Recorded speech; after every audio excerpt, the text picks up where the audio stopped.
There's a bunch of these settings and a bunch of these things that's telling me that's happening that I don't know anything about, so I'm just going to ignore them. It works, it works. All that we care about.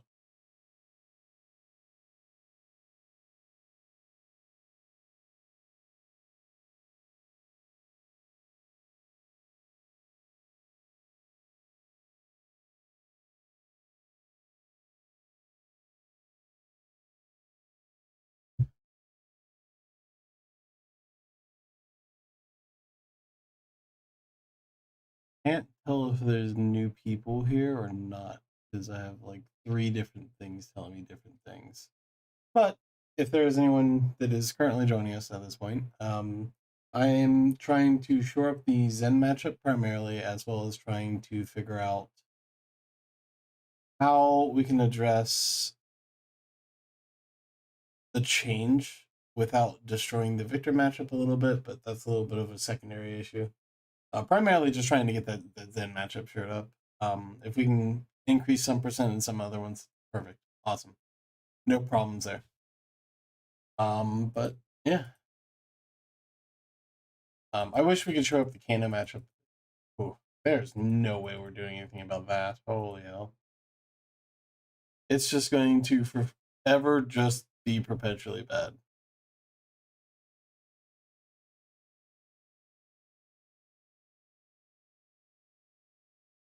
I don't even want to test it, honestly.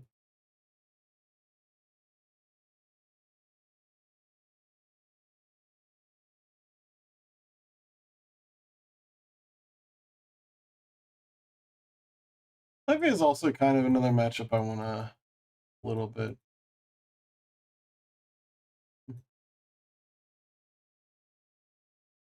Yeah, we'll do that. We'll test how the new stuff goes.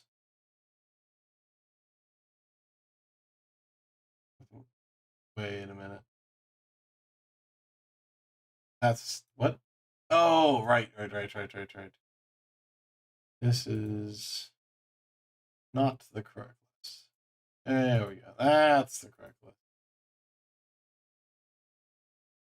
Ah, they're gone. Oh, they're there.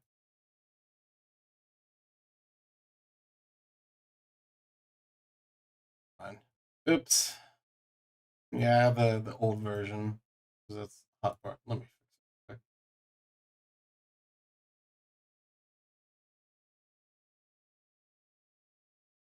I'll do it later.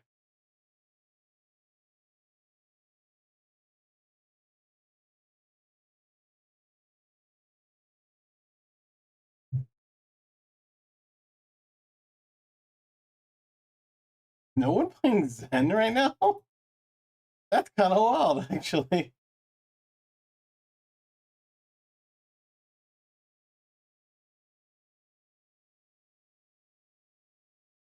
Yeah, we'll do a new game. It's fine. Or never mind. All right, we'll try a new game again. There we go. That way we're not just kind of sitting here doing nothing.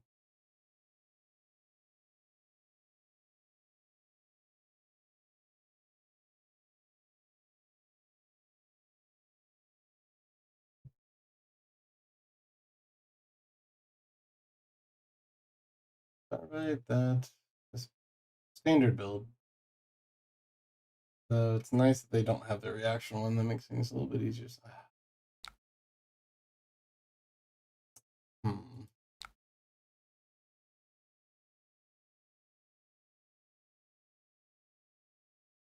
Well, if we don't draw something, it's going to be real not great.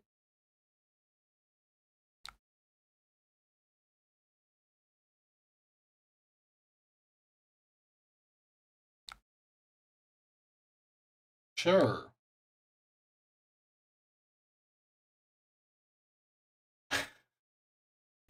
This hand is unfortunate.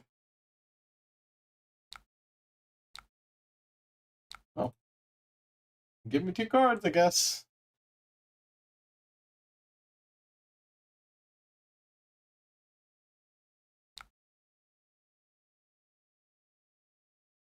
Really?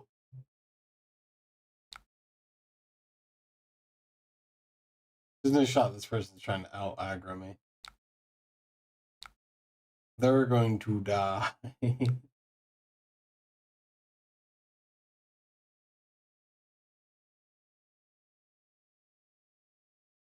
so we know we have a chi in deck. I think we have to give it just because we have inertia trap. And frankly, if they have a CNC, like, kind of get screwed. This hand reads block 9, send 7.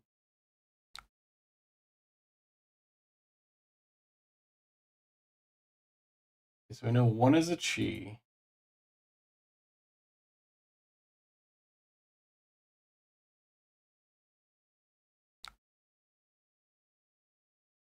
Here's a 7.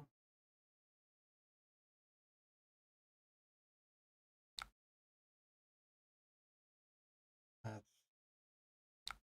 annoying.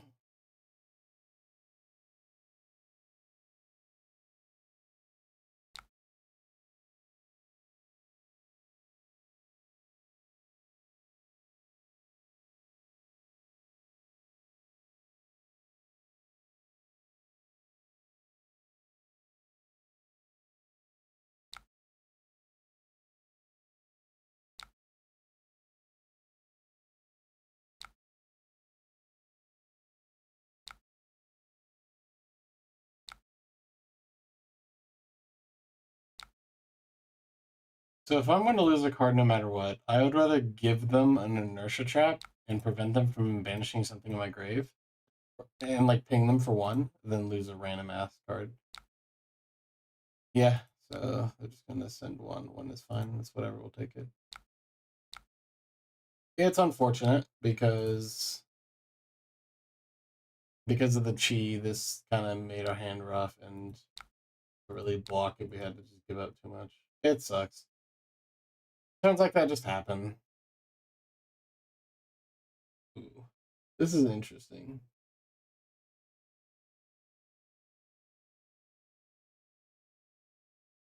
I almost think we try not to block at all. Really depends on what they send our way.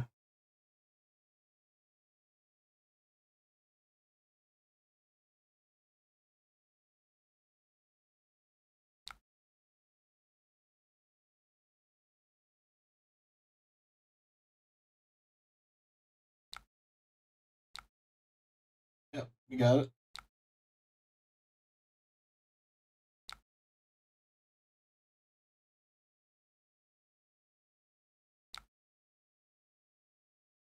Of all things.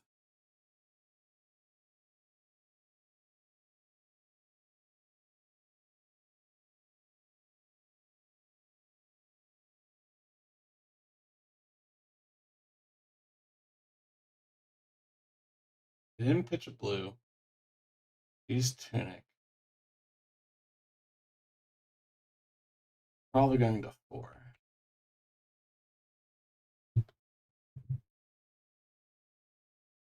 How much do we care? We don't care about the damage. Game life is kind of frustrating. We block, they're gaining 1 no matter what.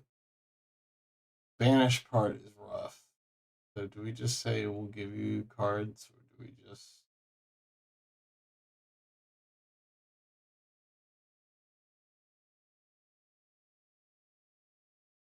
Yeah, you got it. Yeah, we were never blocking. God, this card's so annoying. Okay, so a red and a red. Yep. They've seen 2 Justin X in the first couple hands. That's so annoying. Yep.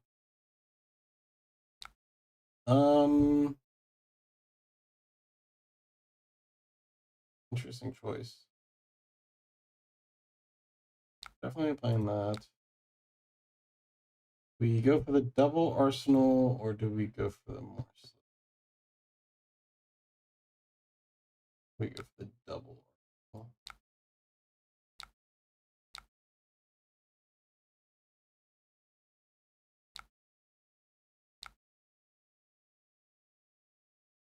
I don't like to burn this card like that, but they already know about it. There's no point trying to hold it over their head, and we're just going to send a big.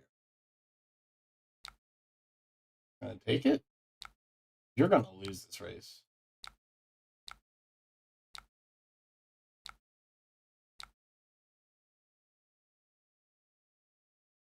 This hand blocks. Block.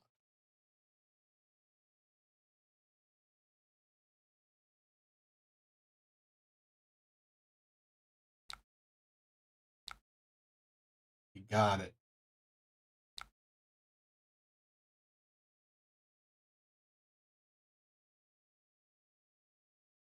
You got it.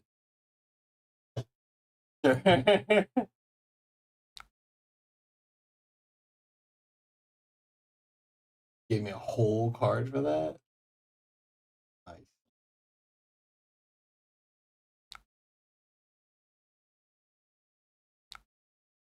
Ugh. Damned if I do, damned if I don't. 4, 7.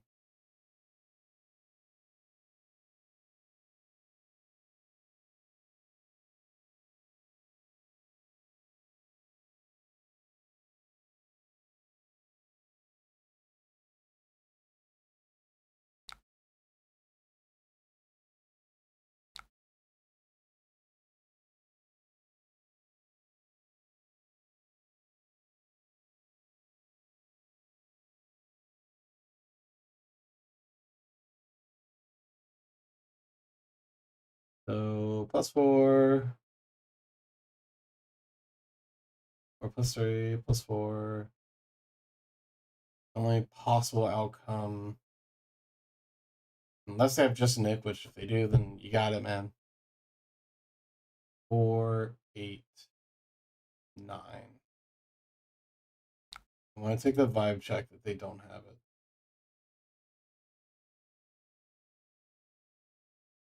They're probably gonna hit Codex. If they hit Codex, sure, man, you got it. Card with a burning passion.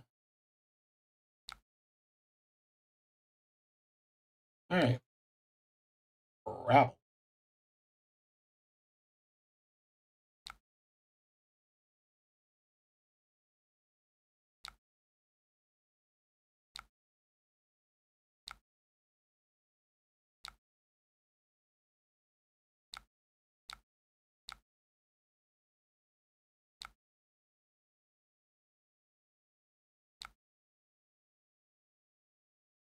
So we're trying to hit the most efficient damage with that, I guess effectively a 4-card hand.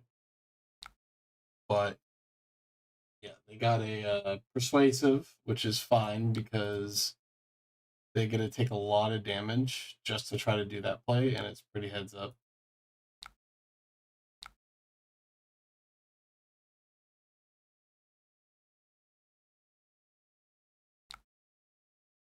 Oh yeah, it's clear as day what they're attempting to do. All we need is a buzzsaw trap, and their world is done. Oh, okay, that's fun.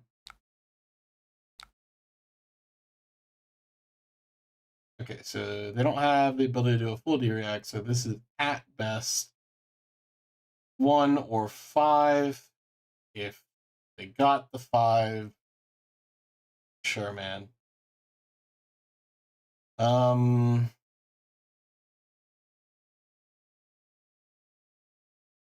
In the trench, do that. I'll do that.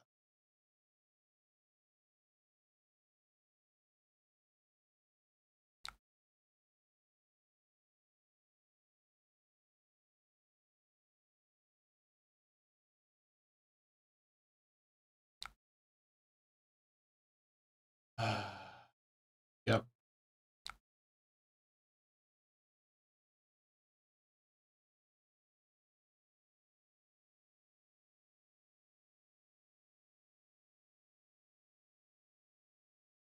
Okay. Sure is very tolerable, but just incredibly frustrating.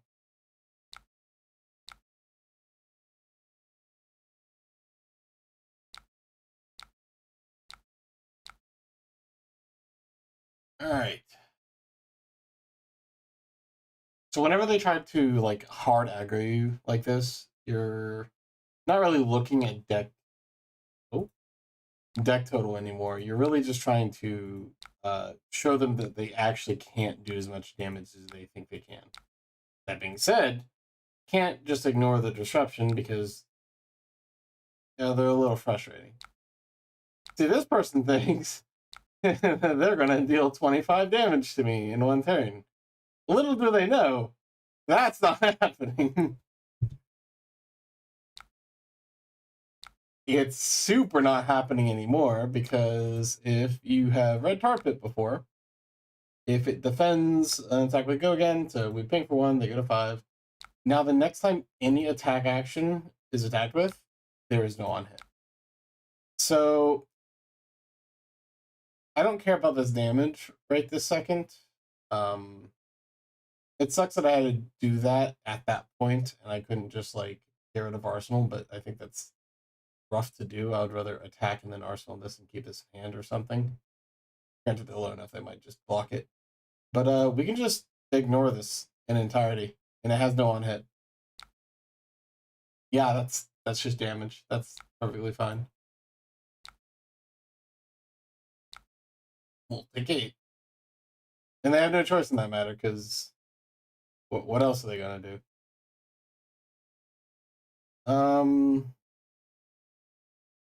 I honestly thought they're gonna pop the boots though, and like try to go wide and like consume the thing with that. So I was holding cards, but this also works.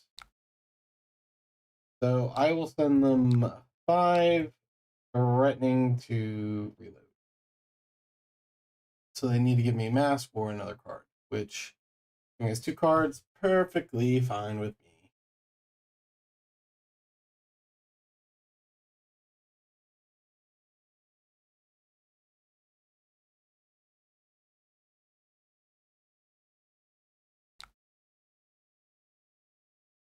Like to see that.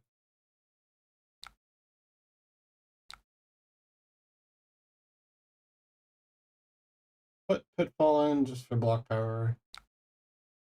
And also get rid of it. Oh, he might just be dead. Alright, so he's dead if we hit it looking for scrap.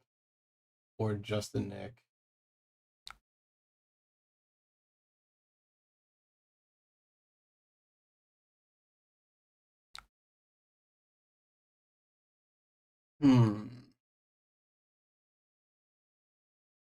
Oh, you can block with that.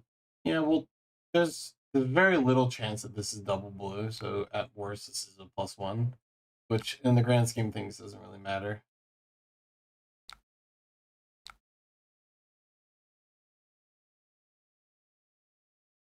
Because we're just gonna block with this anyways.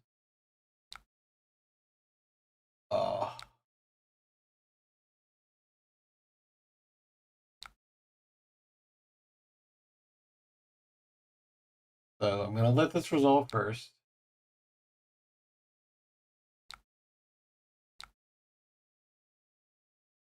What is it? Mill.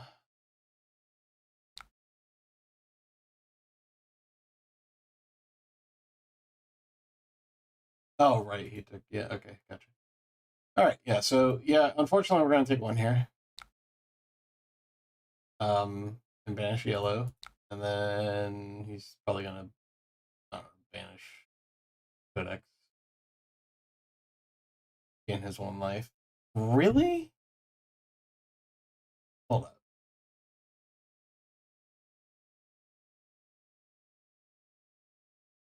Good news is we do not have to deal with just Nick again, because that card has been destroying our math for such a... It's so hard to play around that card, because it's, how do I put it? It's like playing around... like always playing around Pummel or something like that. It's just, if you keep doing it, or raise reflex off like a Kodachi, if you keep doing it, you're just gonna lose. Really? That's interesting.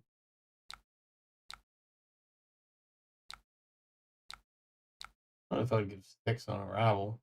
Not like I can buff it at instant speed or something. That I would give 6 to. Alright, so even though we're not really focusing on the fatigue game, we're pretty much at that stage.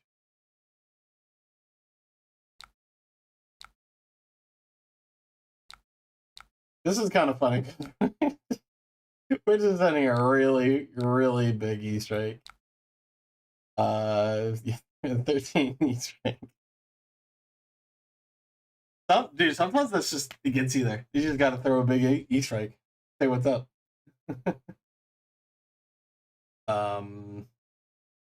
He literally has to give us, okay, this is a no block. Unless it's like a... Oh, sorry. I thought maybe it would be like a hold line or that all you got, because I've seen them run that a lot. But we still hit for 1. So we get a pick on Arsenal. Yeah, that's good. Try not to ever put that in Arsenal. Oh no! That's fine.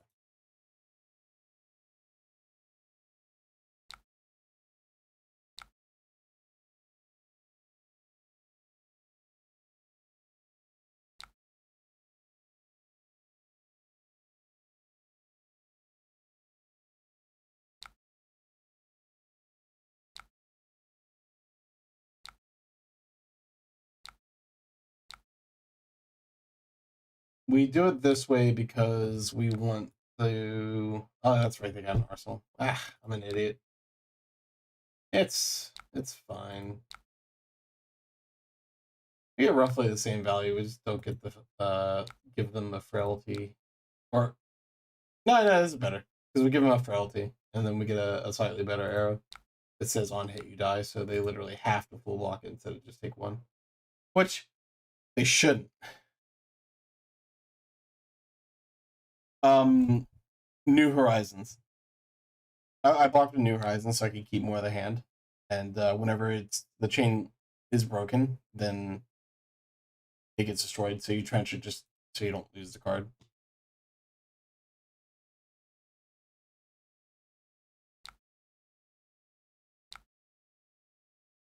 I don't disagree. I forgot about the Ponder. But I wanted to block the New Horizons to keep extra card, or to keep an extra card in hand, because otherwise I lose it off of Leave No Witness. But I also made uninformed decisions because I completely forgot about the Ponder. I appreciate it. Oh.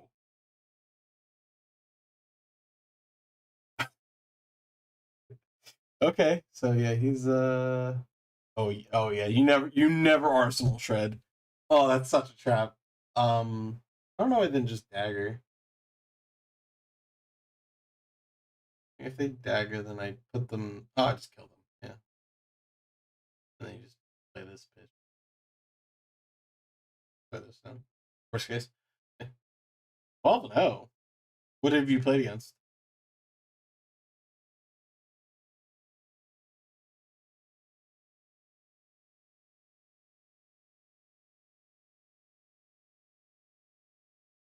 Yeah, honestly, the moment that they put the shred in Arsenal, they lost the game. That card is so bad in Arsenal because if I just choose not to block and just say that's fine because I have such a life lead, then you just go, oh.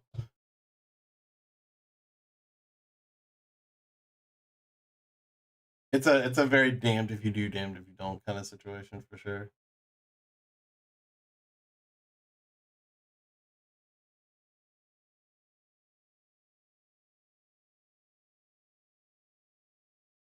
Yeah, Zen is Zen is tricky.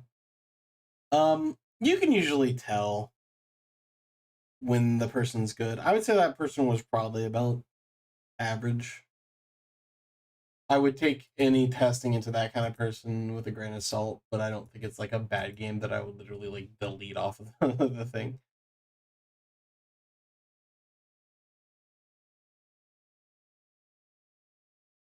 So it technically is off meta. I don't disagree with you, but it's only off meta because people refuse to let it be meta. That don't make it doesn't make any sense to me. Um, he's about to mollywop some people, but yeah, Yeah, this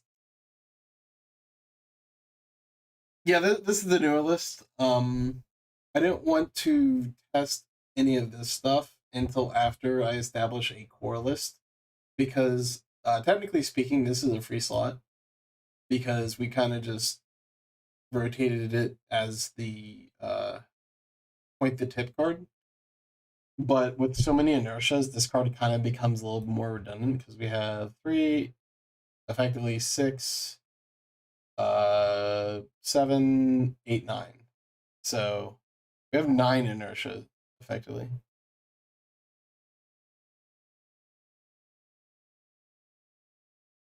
Uh, have you seen this list? This is the one that I posted in the Discord. Uh,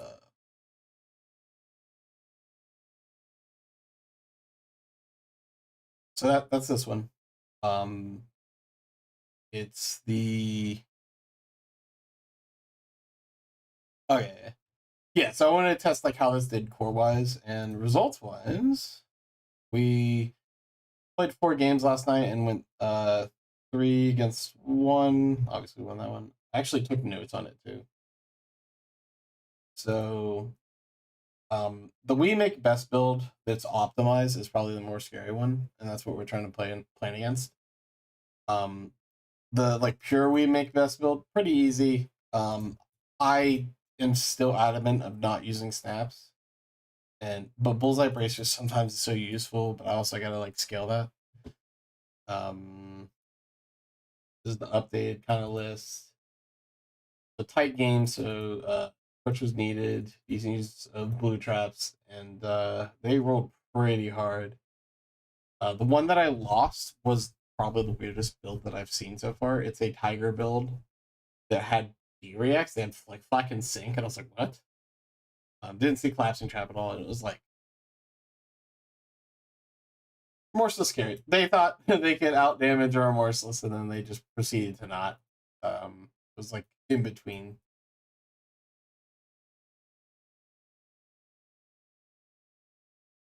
Well, it's the inertia effect only matters in the sense of release attention because they're counterproductive to each other. Saying, "Hey, I have a no D react thing," when you give them so many inertias is kind of redundant. So this loses its value. But the inertias themselves are good because a lot of decks right now really want their 5-card hands to be able to do anything. That's kind of where that comes into play. That's why we switched it. Infecting Shot was good, don't get me wrong. It's just a matter of like, do we need it? I don't think we really need it. Sedation Shot, we're testing to see if like this adds a couple percent across the board to matchups that we really kind of struggle with, like Zen. Yeah, you need Purge. You just need the 2 life. That's really what it comes down to. It's not even blocking on hits. It's just +2 life. I really don't want to do another new. Everyone's trying to play new. What happened to the Zen players?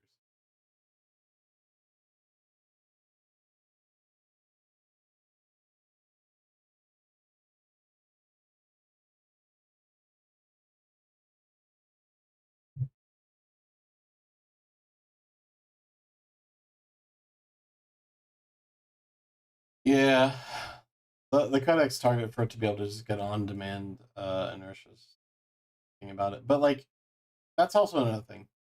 It's more so of added so Remorseless and Sleep Dart are the power cards in that matchup. This just kind of adds us a 7th decent card. But the conversation about this card is, do we ever send this when we have this engrave off of Codex? Or is it just a when we have it, we can send it when these aren't an option? That's kind of testing this idea. I think everything else is fine. It's just these 2 cards that we're trying to test, and whether or not we need this, whether or not we need this, and whether or not these are relevant. It's kind of thought process I'm going with.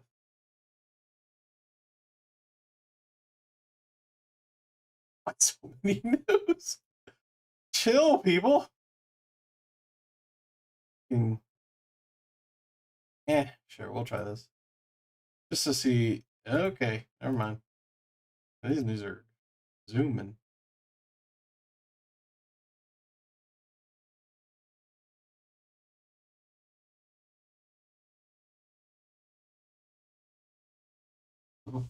We'll wait for that to refresh it. I always like seeing from the Riptides sometimes, just to see what's going on. There's some based builds I've seen. I literally watched someone play against a new, and they attack with dagger, and they're at 1, and he has a frailty trap in hand. They go to reactions. They have 4 cards in hand, mind you, and plenty of life. And the new activates Mask, and the guy banishes the frailty trap, and I'm like, what in the hell is wrong with you? If I cut anything, it's probably Release the Tension. I don't know if I would run both. It would probably be one or the other. The theory behind balance is just on their power turn, we can get an extra 3 block. And we can block it with it whenever, instead of New Horizons where we have to kind of limit when we block with it. So our arsenal is always protected. While Stonewall is just to buy us a couple extra life, which all my games go to the wire. So a couple extra life is enough. There's in there. I would not run it into any other matchup except for Zen and probably Kano. It's not that simple. Just because the benefit we get off of New Horizons and other matchups is better because of Heatseeker. The only reason why to run this would be for the sheer fact of limiting their max bust turn. We can sustain through Brute's damage because their other turns are not as wide and they're a lot more easy to take care of. It's because of how wide Zen is that we end up leaking damage constantly. New Horizons is just better. We tested really early on whether or not it was relevant enough to run Balance of Judgment, and we determined no. For most of the meta. With Miss, it's not relevant for New, it's not relevant for Enigma, but it is really relevant for Zen. So that's why I am revisiting it, but the old data still stands because New Horizons is just strictly better for the other ones. I like going first against Zen because lets us set up double arsenal if we have that. Levia is tricky because they just... Dude, if you have a Levia that just never misses on any other stuff and they just don't get punished, you just hate life. So like it's so hard for me to get conclusive data against Levia. I will say I've noticed that playing against Savage Sash has been significantly easier than playing against if you're racing against Zen, you're losing. You're not going to outrace them. You're setting up a big turn.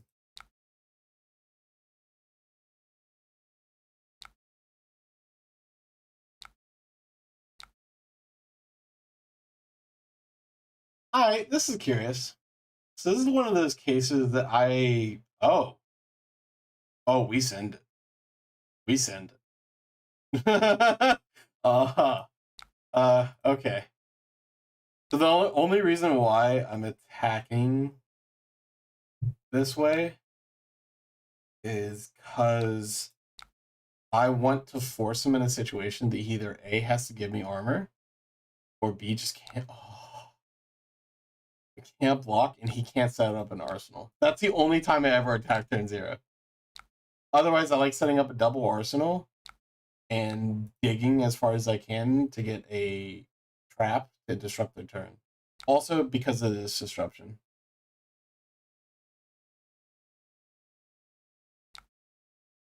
That is outstanding. This is how you win the matchup. Just preventing them from just starting the chain reaction of no arsenal.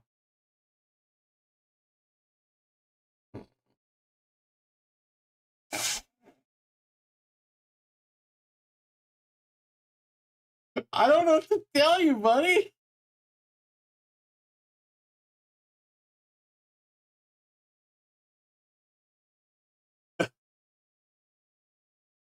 I don't like these kind of people because like that was a great turn 0. In no way, shape, or form do I auto win off of that. And like their hand's pretty alright too. Like look at this. This hand is pitch. Yeah, this hand's juicy. Or at least like tolerable. Because no, this hand's gas. They pitch this Descending Gust Wave into Bonds, and then activate Preserve Tradition. I would, well, off of the Bonds, they probably banish Mauling Key to grab Mauling Key.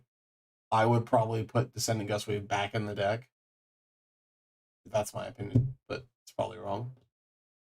They transform, they get a resource, they pitch to Zen, and then grab the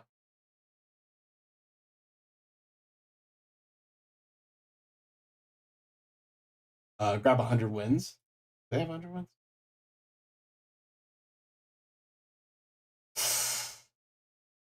Yeah, I don't know about that, Chief. I don't know if I would not run 100 wins. That's okay. Well, still, this turn's very good. Like, at the worst case scenario, if they just do not care in the slightest, they still present 3, 5, 6 off of this. They at least present 12 off of like Mauling Key, and that's like worst case scenario. That hand's not bad.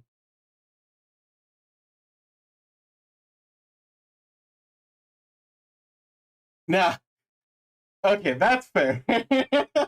That's fair. They might concede on that. Let's see. They would throw that, do that. They would have 2 cards.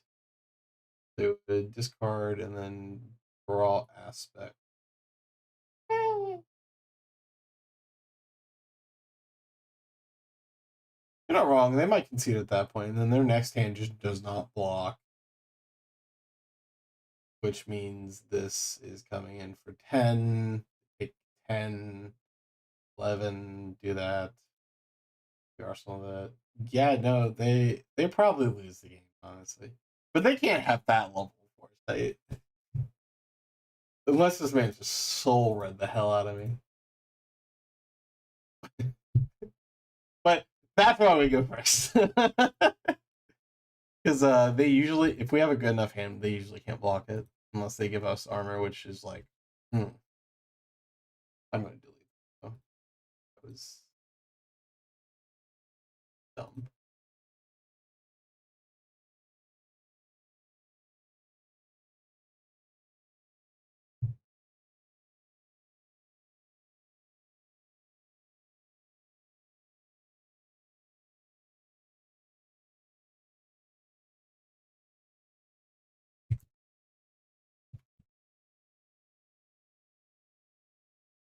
Alright, it's just type in.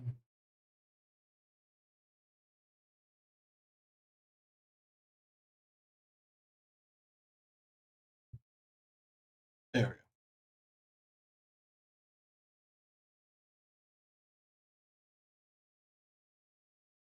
Sending link. This poor soul. No. This deck is pretty much in the same situation of the old Riptide. Where just like nobody wants to play against it. He's just gonna sit here forever. Is like, you poor soul.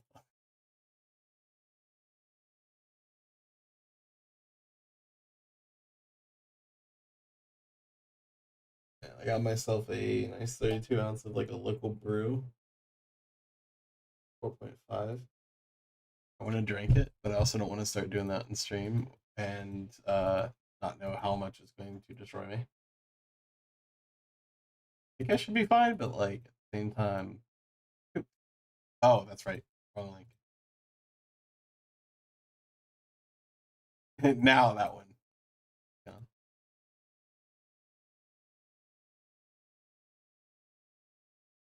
Yeah. Azalea is on the list. Sure. Now you go against Azalea first for obvious reasons. You do not want to give him a turn 0 dominate. You're in a lean 60 because once you hit Buzzsaw, you just win. We trimmed down, trimming all the excess traps. I only run one tar pit because I needed a 60, and I wanted something that I could throw against a rabble or like a.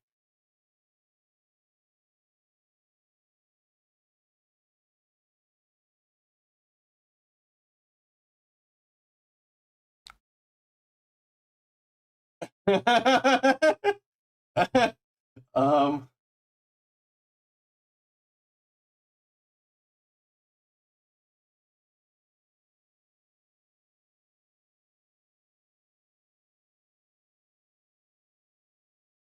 Good because this hand sucks.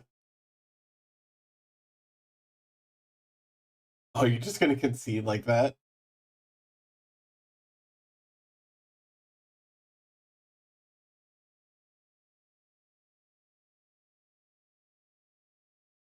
This card's really funny because as a Riptide player, I just kind of go,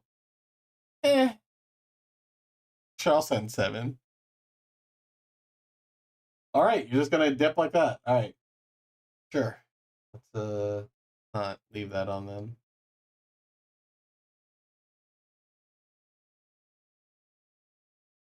I like to clean up the results with stuff like that because I don't think it like gives proper data. Already?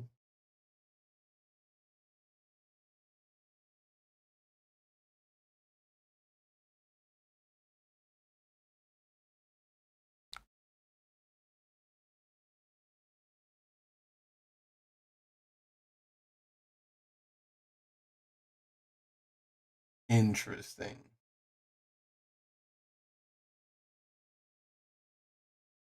Is this the armory deck? Well, looks like I'm not keeping this result. I'll give the guy a game because he's probably a new player. Oh, he's definitely a new player. Okay.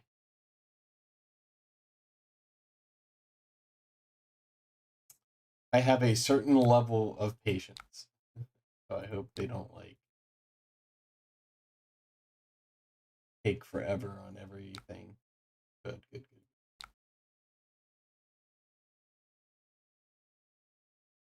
Oh boy.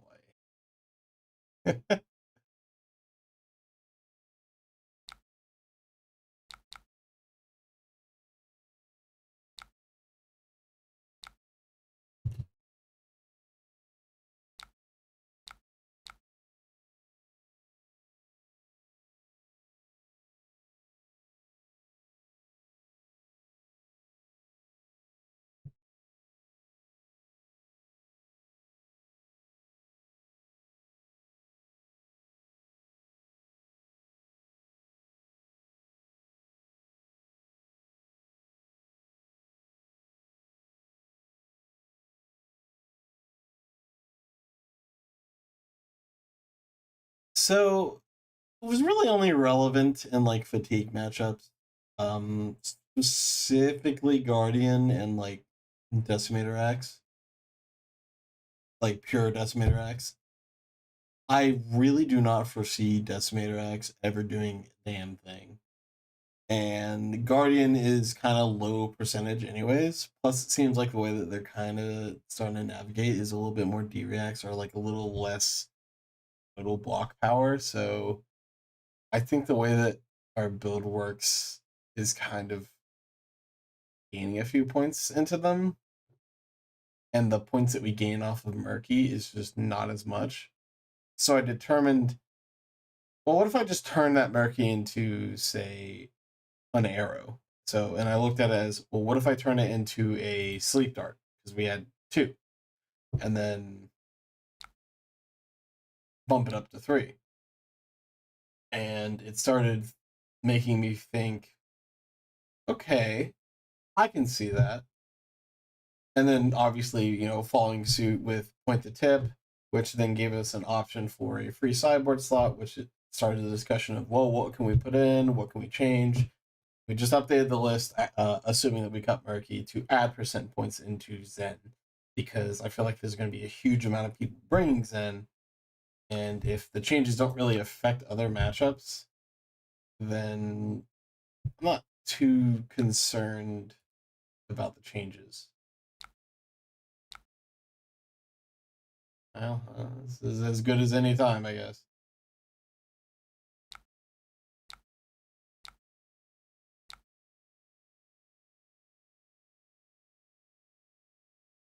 Oh, this is 100% the armory deck.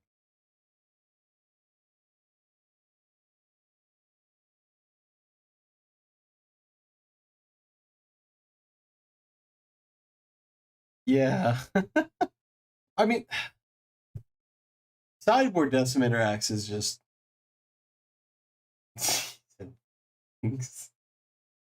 Sideboard Decimator Axe is not good against us. I don't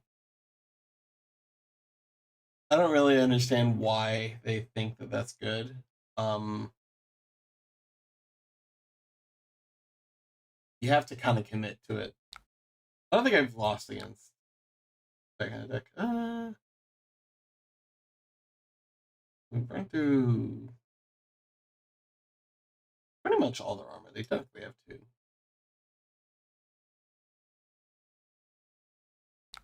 We can get 3. The only reason why we do this is because we just bide our life total for a better hand.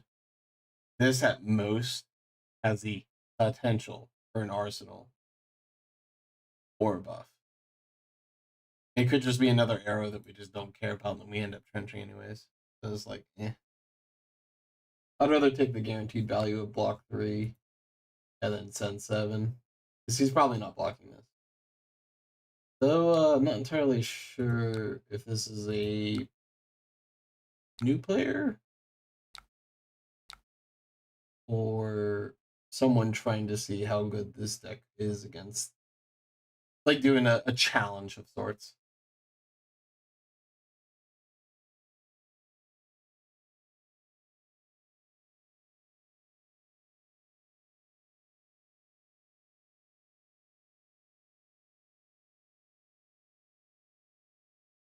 The thanks was kind of funny though.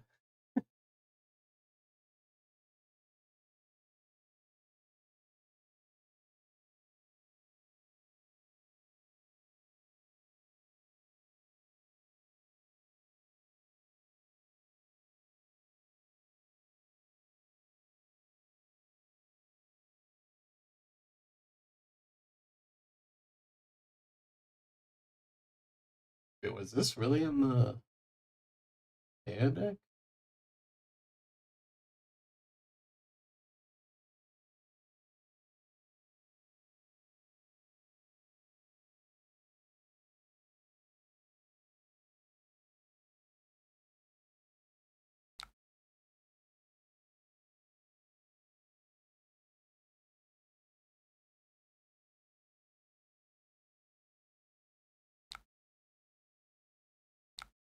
Okay, it's definitely a new player.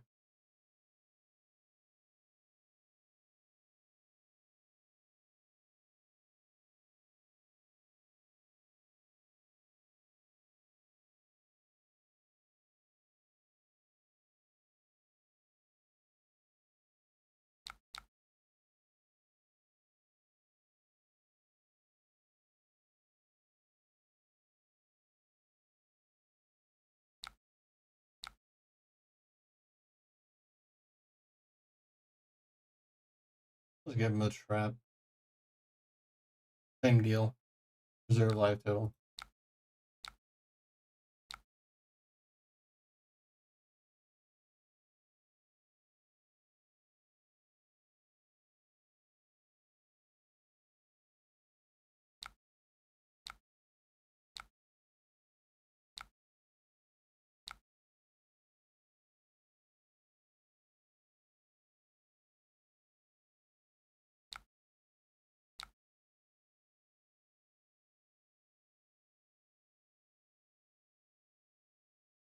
It would have been so much better if I just kept it and just pitched that rip.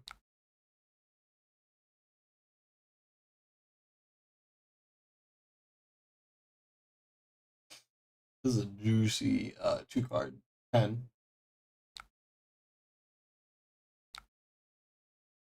It's probably my favorite combo in the game. Is just going lace with Proto into Searing Shot and just going, alright, blocker take 10.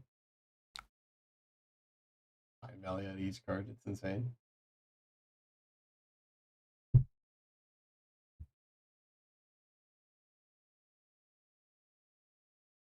However, it's better whenever they actually, won't have armor. Blocking 2 cards and then giving headpiece is insane value because you get the headpiece, gets 4 value off of that. The box 1 and then prevents 3.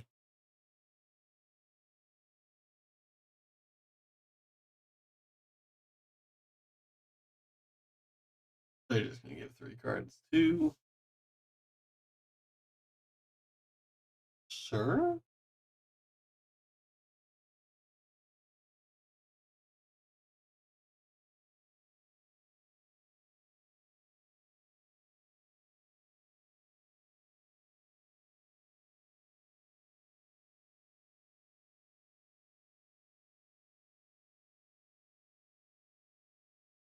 Yeah, he's learning.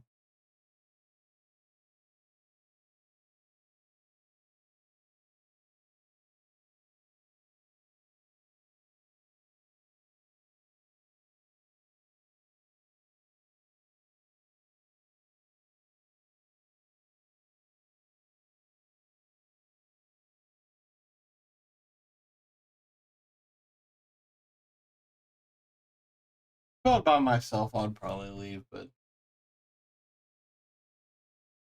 no, I probably would still stay. Someone has to be able to play against the newer players so that they can kind of learn the game. If no one does, they never learn, they never improve.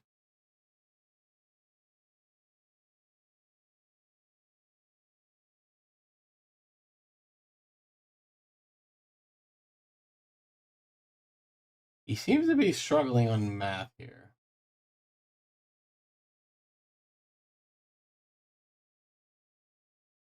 I'm trying to be rude about it, but my God, it's not that hard.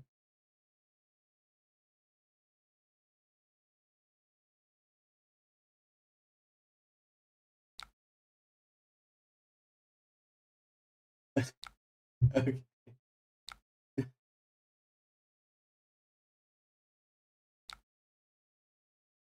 I'm truly not trying to laugh, but that was funny.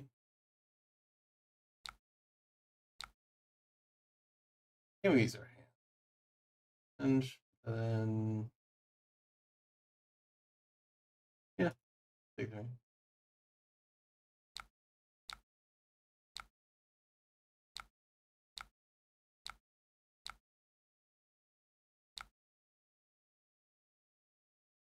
Oh, cool. Get an E-Strike, do that, and then arsenal that. Though if he gives a card here, I'll probably send Sedation Shot instead. The extra damage.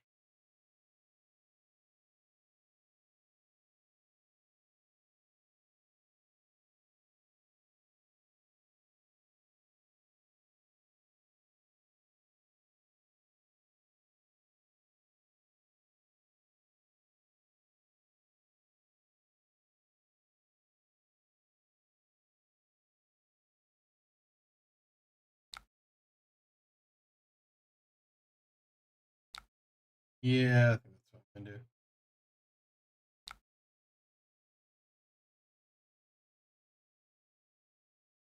Put it down first. Go again.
Put on my glasses.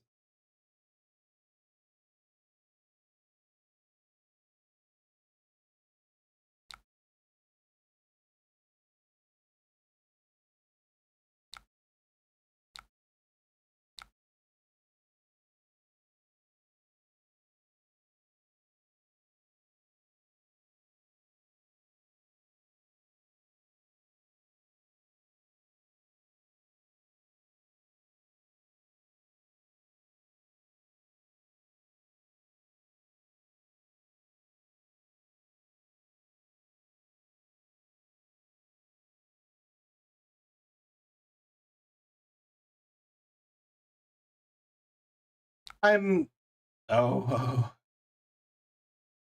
um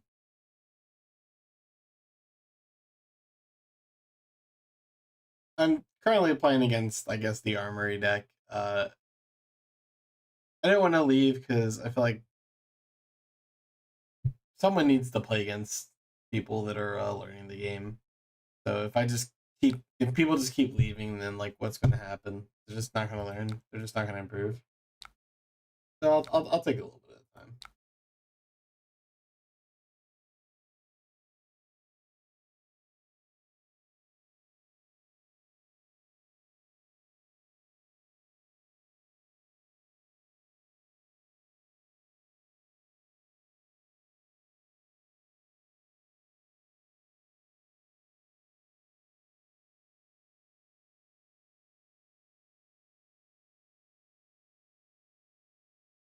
I'm going to switch gears a little bit and a little bit more aggressively.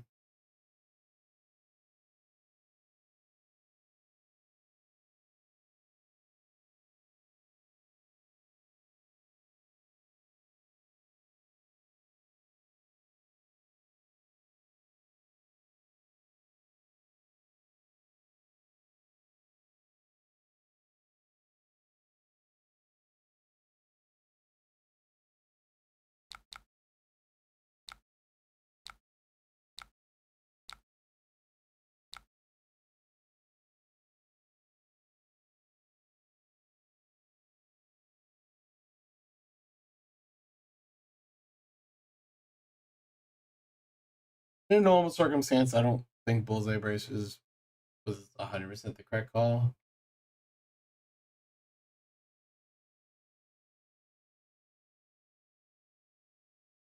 Might have been. Might have also just, oh, well,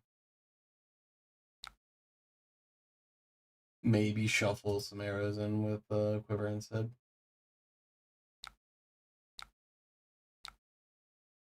But I'm just trying to speed up the game at this point.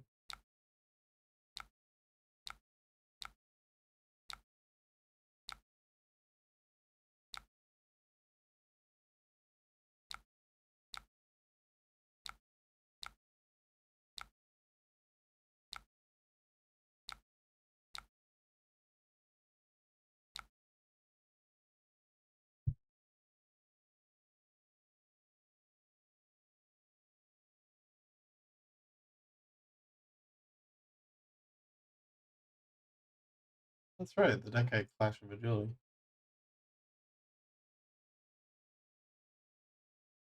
I gotta admit, I haven't actually like played with the core Kano deck. KO deck. Yeah, checks out. It's a lot more solid than I thought it would be. I don't think he's winning this in any regard, but it definitely feels like it is holding on more than I thought it would.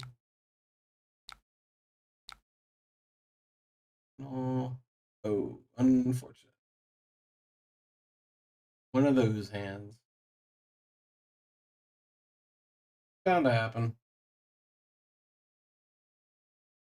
Probably buck with this, and these. Unless he says one attack, then we'll just do that.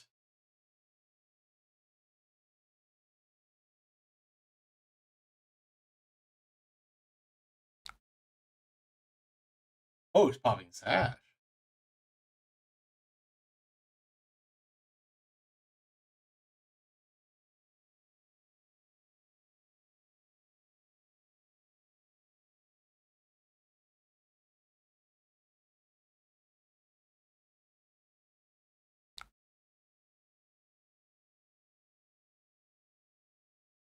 Interesting.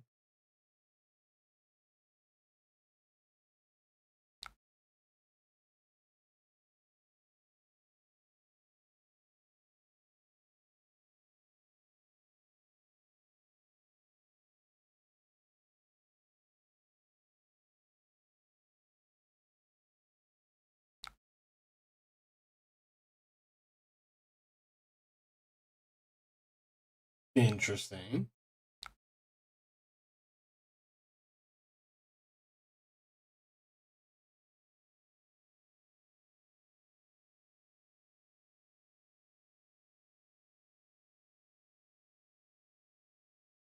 They sound like a CNC, I don't care.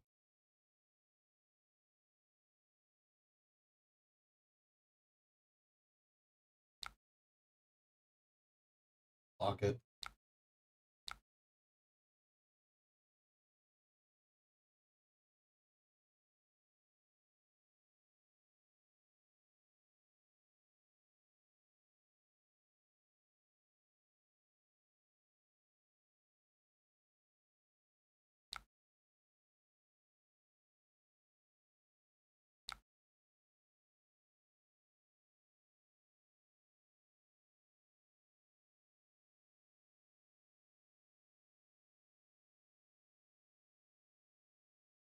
Come on, you got this.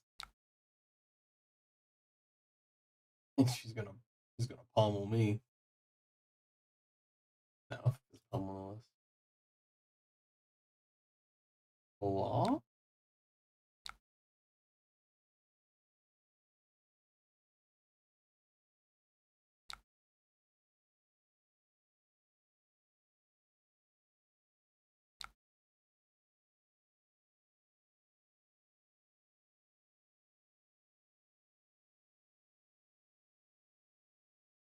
Interesting.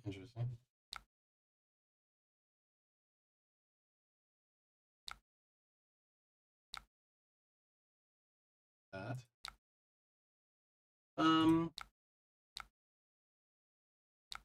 Okay. Cycle the hand. That's better.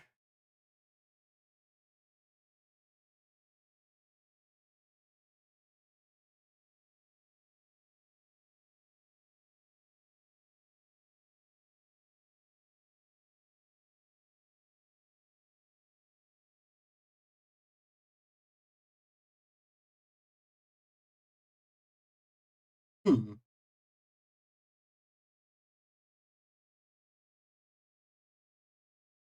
I want to make it interesting for the next time.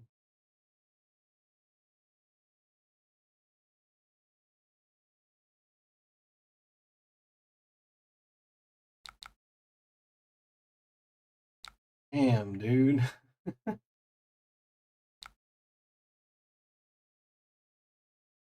Yep.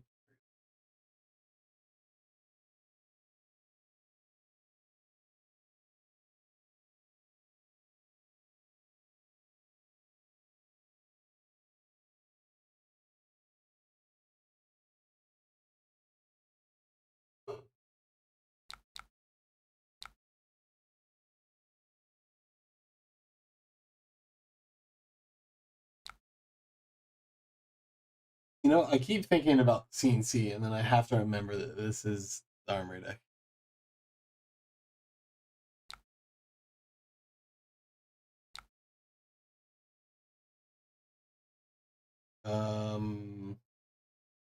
Yeah, we'll take.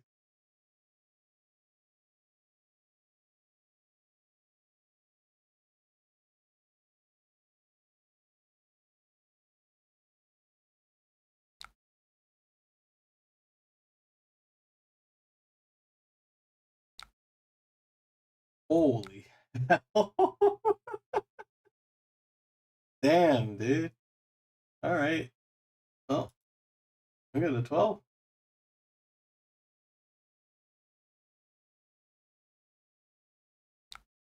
Really? I didn't know much about Max, so I didn't know how he would favor in this meta. That's one of those like really unsure matchups that can just randomly pick off. But like I didn't think he was gonna be relevant enough. I didn't know Enigma and New were like not great matchups. I could see New, but Enigma I was kind of figured it would be better. I'm gonna do a very curious play here. That was a lot of Bear Fang back to back. Yeah. I'm gonna try to draw a card, get an arsenal, or double buff. Get closer to our Buzzsaw trap, I guess.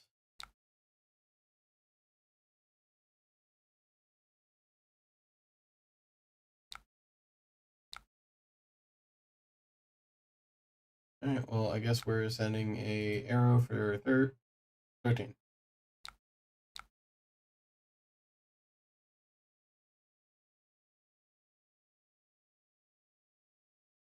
I'm playing this very dirtily, not gonna lie. I'm just seeing how far I can go with certain plays.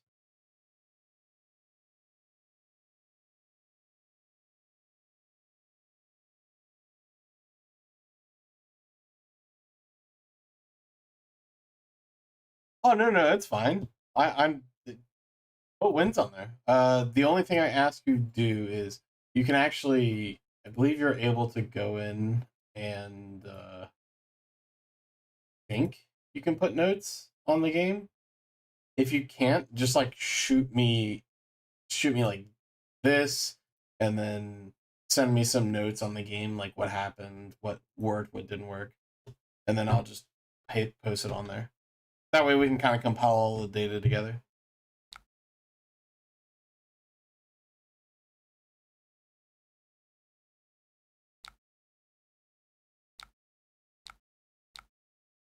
Like what lists they ran, if it's the We Make Best list or like a more optimized version of it. Whether or not they rolled well, or if you rolled well, perch during snaps, how did they feel? Was bullseye braces essential, or did you never really have a chance to care because of the pressure? Stuff like that.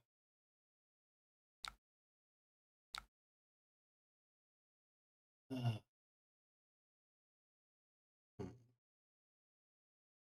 since we don't have a buff and we don't have a rabble, I have the. I think it's just worth more to put pitch codex. Yeah, pretty much. I'm just Arsenal this.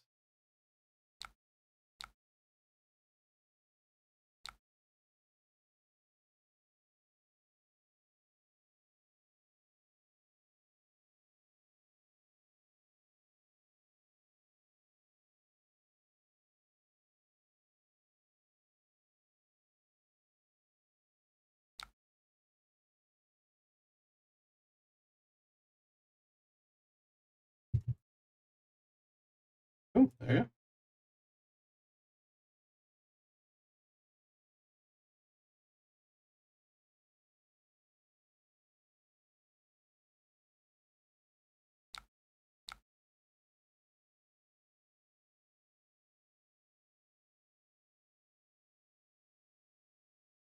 I think that Remorseless is like way harder for Zen to play through than they think it is.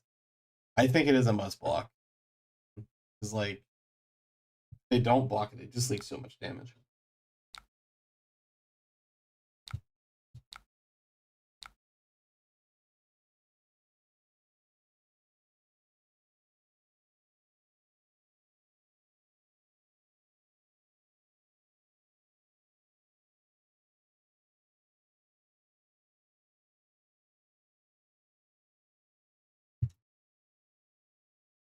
That's kind of there.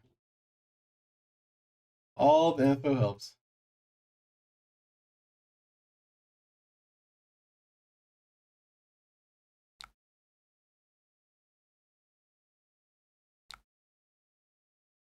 Uh-huh.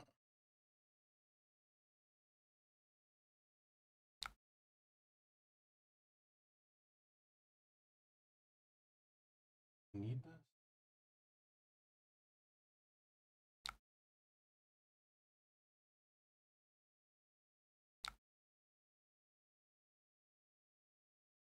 It's more so for the hands that you block a little aggressively and just keep a card in hand. Uh,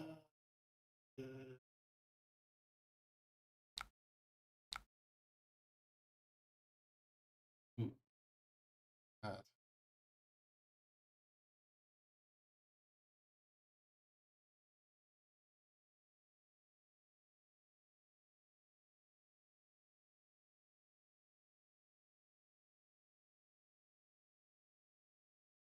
And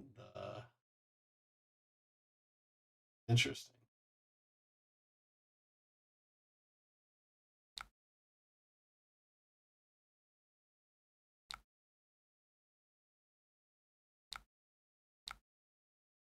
I don't think I can do the turn cycle that I do because of how this hand turned out.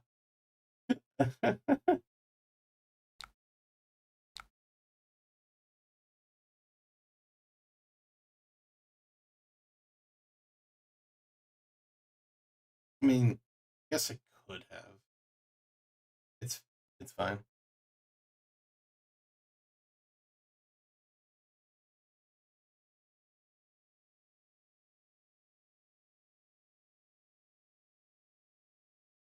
I think both would be interesting. I don't really want to cut pendulum. I think it's one or the other, but like maybe we'll see. I'll try with both. Hey,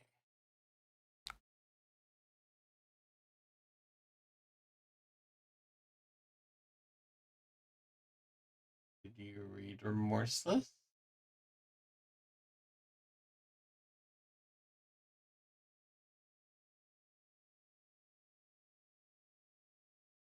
Oh, I mean, like it's good in the new. Don't get me wrong. It's and it helps a lot.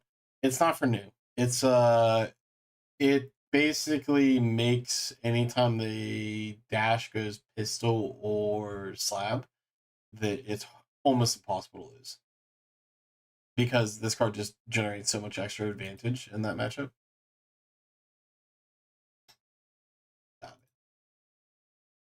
Okay, let's not do that. I did my service. We're good after that.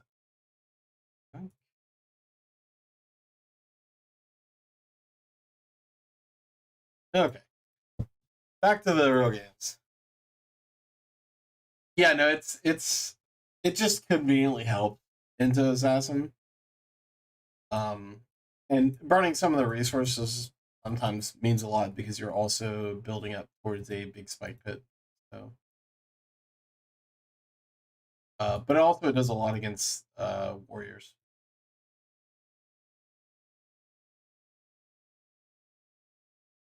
That's a good question. I think if we let me see. I think if we cut remembrance, it only truly affects dash and assassin and guardian, and then that's kind of irrelevant. Victor and warrior. it's just against those kind of matchups, like we're very susceptible to fatigue. It just kind of like adds a couple percent. But it's definitely a thought for sure. It's just because the way that the deck works, we have like so many traps. So we have and buffs that we have so many cards that just don't attack and no weapon. So just having a remembrance to just say this equals 3 attacks back is pretty nice. It uh, it's definitely worth a thought though. If anything, I might actually just cut a Ray Razors because this helps against like not fatiguing when people fat deck. Well, this kind of does the same, but it's more so for Guardian. But I also don't want to trim percent points into Guardian right now.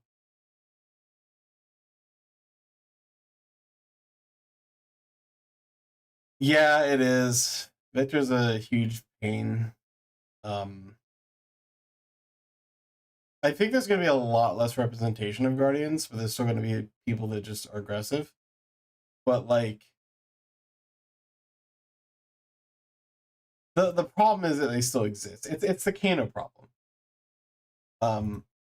Now Kano is probably a little more relevant this time around as opposed to before. Let's do that. But ooh, that's not that. But I don't really know if how many people are going to try to play Guardian. I think there's still going to be people, but yeah, it's just like destroying that matchup's kind of rough sometimes. Yeah. I did a thing, a scrim for the local team, Smash for Green Tree. I am a part of them, and my round 1 was against Kano, and I'm like, guy, there's like 7 people, 8 people there. I got the one Kano. That's cool.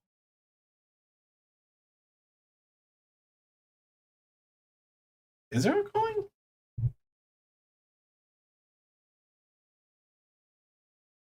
Yeah, at the same time that if there's a calling this weekend at CC, then like everything changes because everyone's gonna shift towards that meta.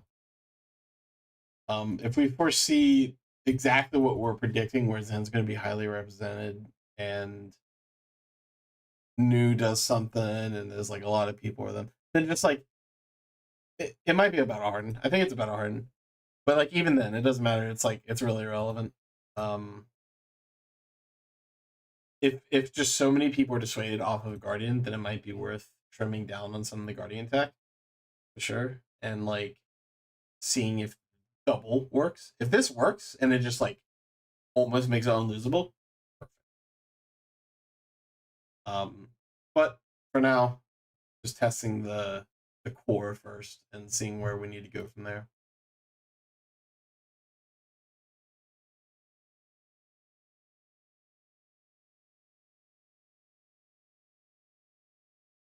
Where is everyone? Perfect. Let's go. Then need it. Give me. Cool.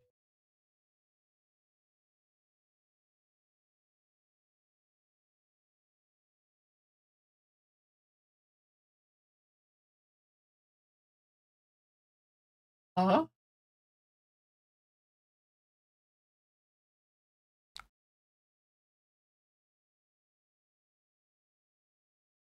Just with these draft decks, dude.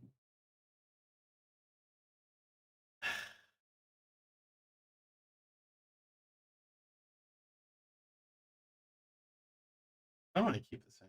Well, I'm going to take 2 and see where he goes.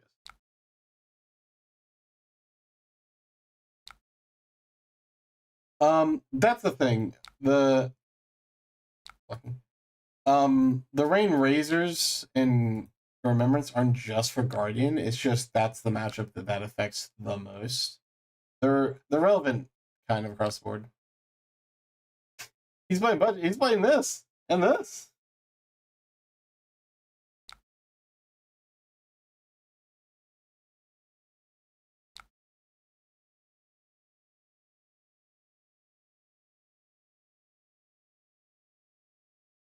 think I'm just gonna do a cheeky play right now. Just to see where it goes. Oh. Dude, I'm just never punished.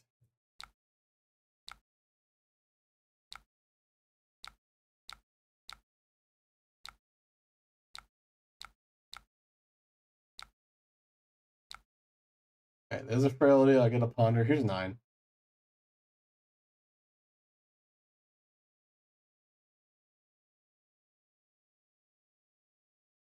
Oh, that's tragic. Yeah, when you build so around something and then it just never happens. You're gonna block this one though.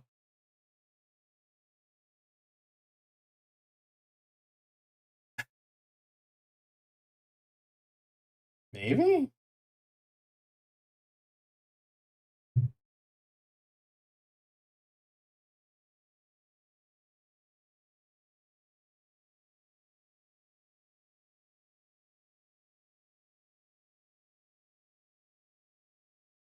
The guy's thonking a lot. He's thonking a lot.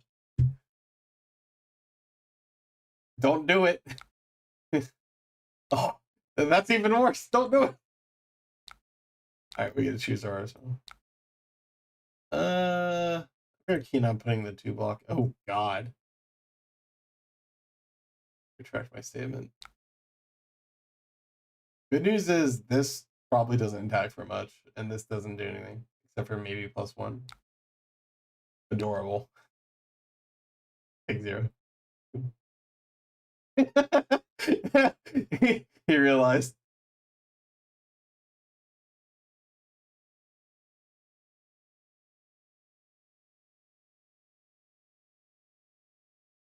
Dude. So I have a really funny story about this card. So I used to build for real. I used to play Fuseless Lexi like way before Outsiders came out. This hand's pretty high, yeah.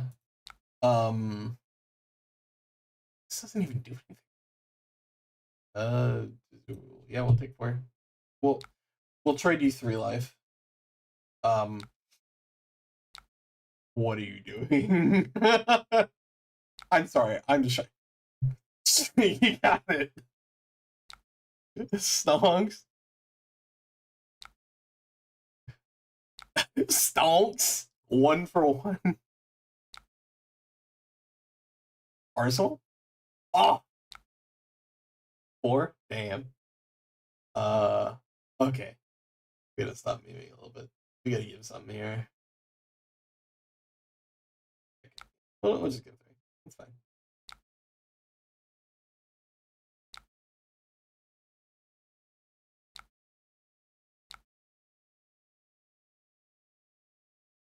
But anyways, so I built Fuseless Lexi like way back before the Outsiders came out.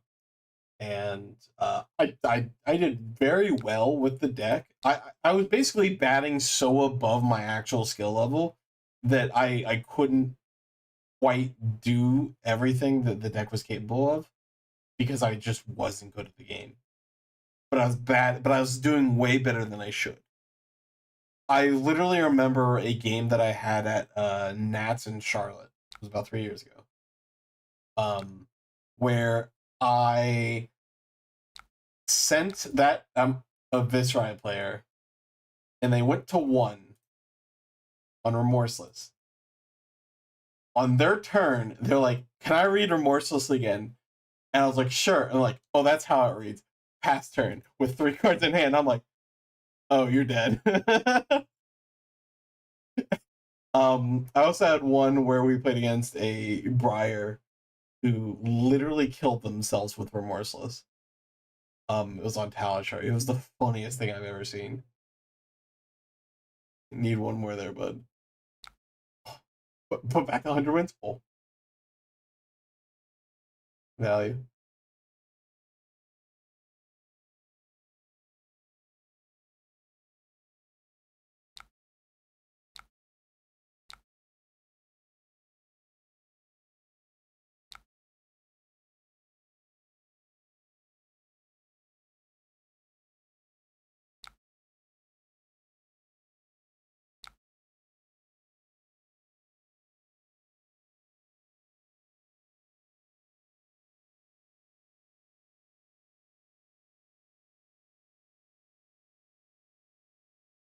use this whole hand? Oh, yeah.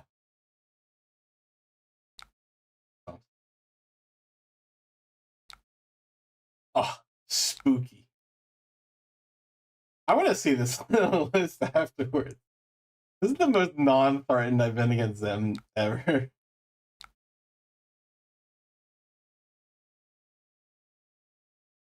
I think yesterday I was testing with a friend of mine named Thomas, and he sent an arrow, like a endless arrow for 19, I think.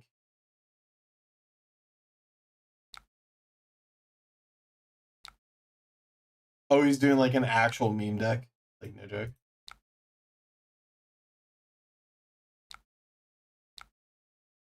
Heat Seeker. No. Remorseless.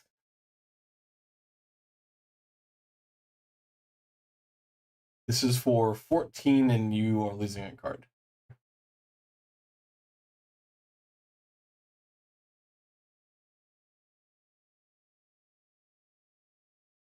I think the only way they block this is if they have a D-React in hand. They block 9. They can only block 12. But if they have a D-React in hand, they can go 10. Oh, wait, no, they can't. They literally can't block this.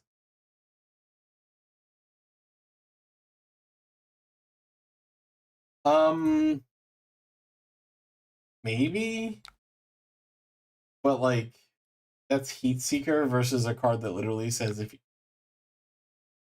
No shot. This card literally reads death.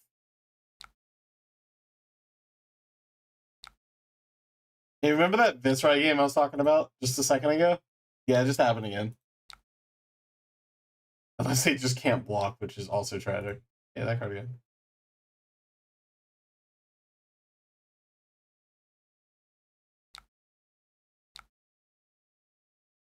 You got it.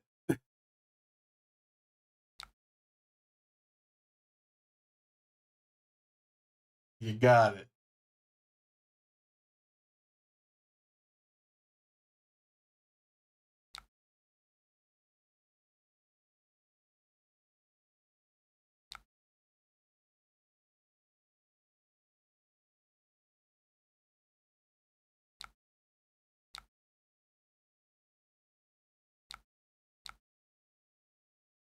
But you have a no block in hand now, sir. Oh, you discarded.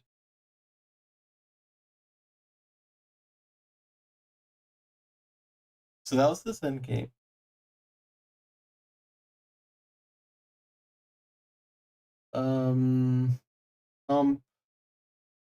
Death Dealer, put him Bolton Shot. Raw Bolton Shot. Attack. Place Bolton Shot. Attack. Yeah, dude's cooked. He blocked for 4. Blocked for 10. We were sending 7. 13. Yeah, at 1 life he was literally just dead. That was a game. That was an interesting game. These games are weird. We're gonna leave that one too.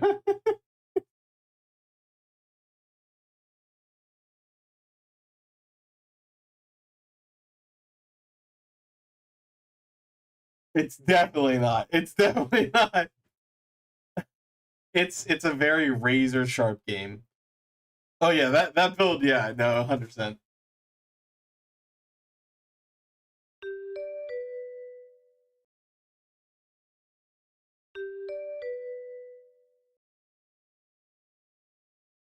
Wait, did you? I didn't actually see.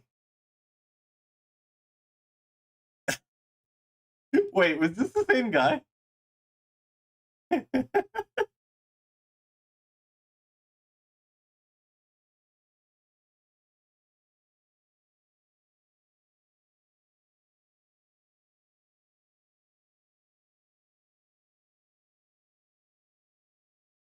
Yeah, whenever I test balance, I'm definitely gonna test whether or not you can just utilize those two cards as a way to piece, and then they just give you enough points to be able to like sustain. Oh, so it was the same guy? What a tragic story. Uh, James, buddy, I'll be honest with you, that is like the most frustrating matchup ever. I think I'm good.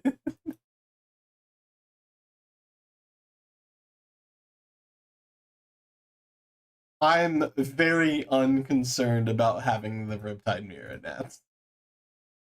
If I do, it's either a teammate, or which is also really bad, a friend, which is really bad, or like Talon. Yeah, Talon, which is also really bad.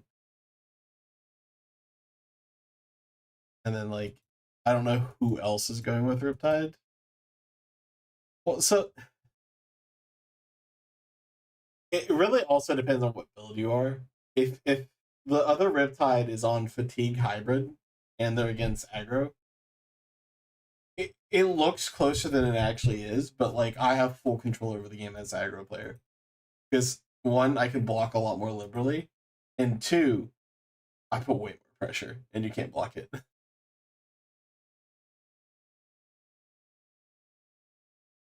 Oh no, it destroys their soul. You just run Dreadboard. It literally becomes a fight of who arsenals the D react, but then also at the same time, you can't block half of the time. Like even if you have attacks with half your hand consistently in the D react and arsenal, you can usually block at best like 10. But if I put a remorseless on and pump it up to 13 like that, and just give you a bunch of on hits and stuff, just die. And like CNCs are annoying, but they don't hardly affect the deck that much. I can just trench.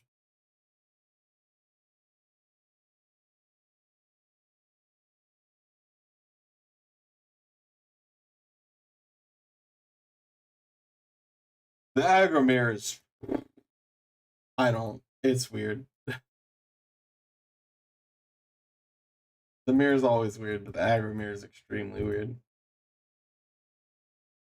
Um, One of the other members of New Horizons,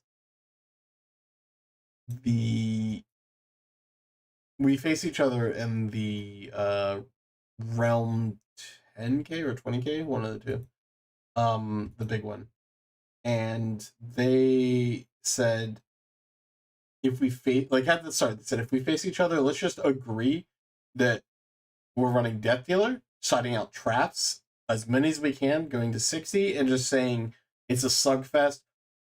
Let's see who wins. And it was probably one of the funnest mirror matches I've had in a while. Nobody's going to do that though. Damn, these games are going quick. That's you, isn't it?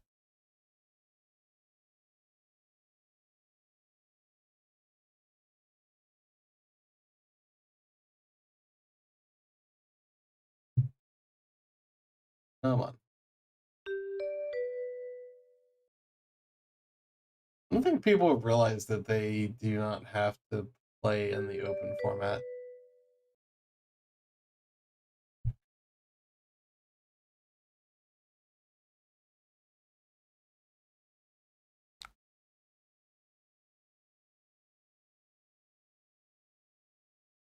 Okay. Okay, this is more serious. We can work with this. Hmm.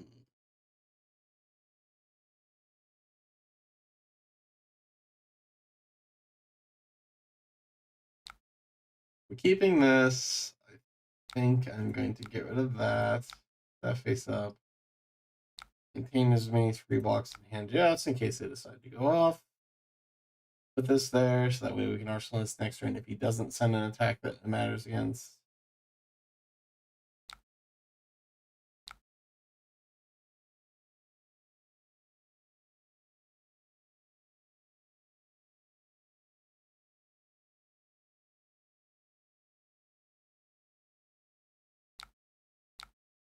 It sucks when they send the weapon first, but yeah. Still blocks 2 gives damage.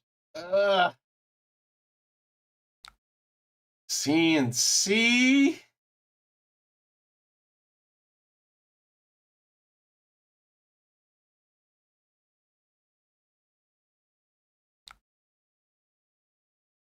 I'm gonna do this.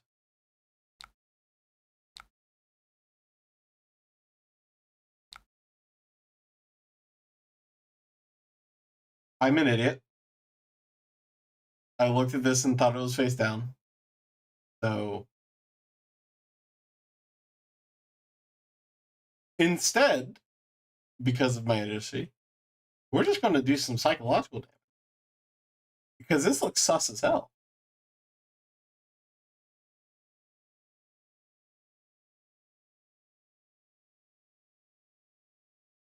Yeah, Riptide's probably going to be pretty good right now, but like, there are still some really weird and rough matchups.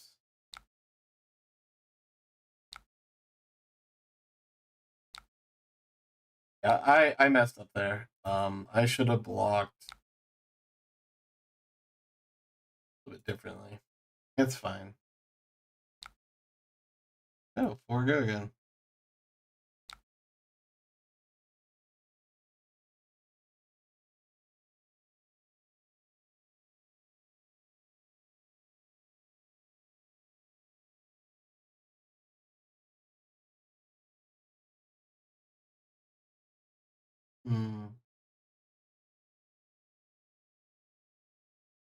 Oh, wait. We'll take the 4. Oh, never mind. We'll just go to the inertia trap.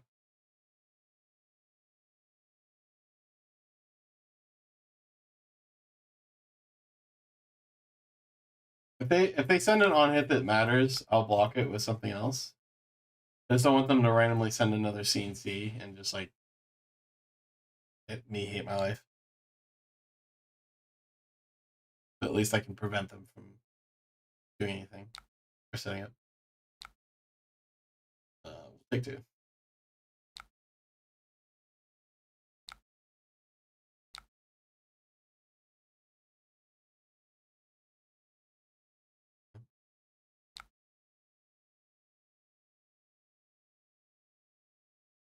Pardon? It's not active, right? Not.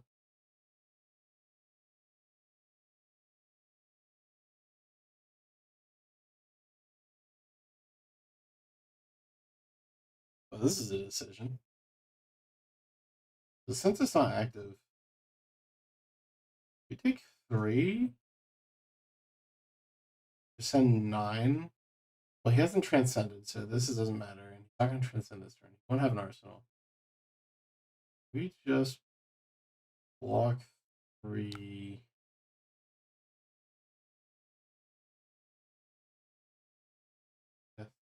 Push advance. I think we do that.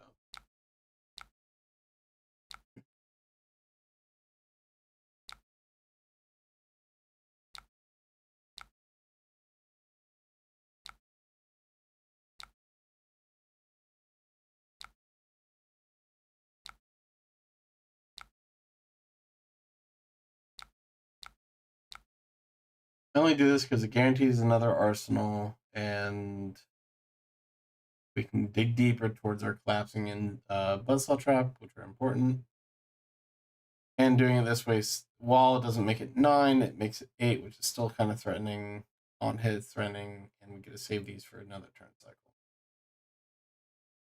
Oh, please. Oh, give me the extra card. Give me another card. Give it. Give it. Give it. Maybe he can't. It's okay. I'll take 2, get an arsenal, and prevent you from getting 1. That's pretty nice.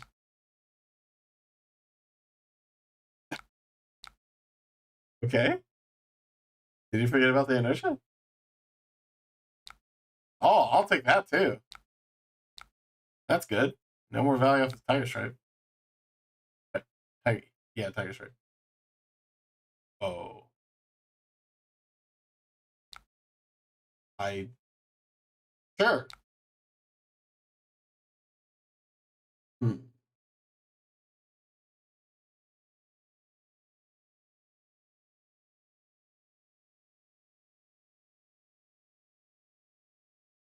So let's assume that we didn't see what he tried to play. The fact that he had 2 cards and then he passed means that it's probably a red starter and a transcend card or 2 transcend cards. So knowing that, we need a sleep dart. So I think it's just a big sleep dart is what we're doing. We're going to trench this. So.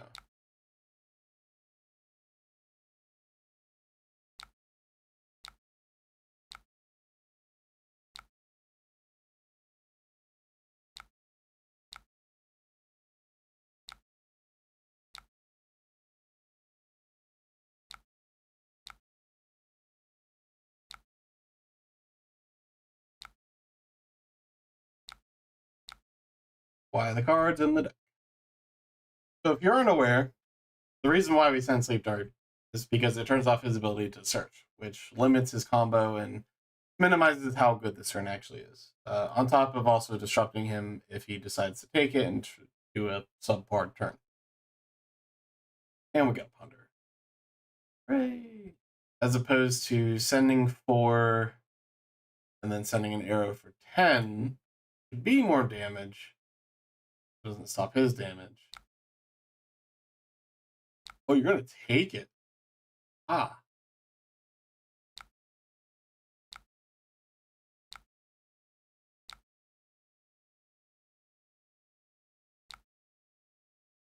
Cool. Oh. He might not have been able to block it at all.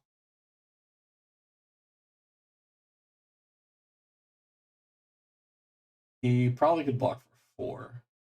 Oh, he had an Art of War and then the Transcend card. That's what's going on. This is probably the Transcend card. Yep. Okay, so these Crouching Tigers come in for 2 each. He has 2 Crouching Tigers and 2 Chi.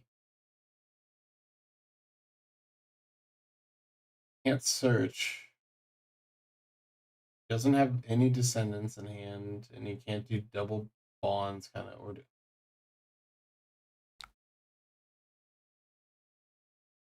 Okay. Yeah.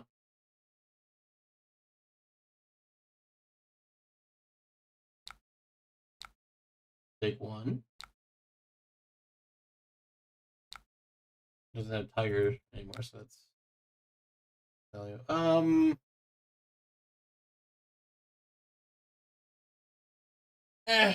We're gonna risk it and get the full value off of this card. And if he has an on-hand effect, then we'll deal with it afterwards. At least I get the full block value. Okay, that's fine. Yeah, that's just 5. That's just damage.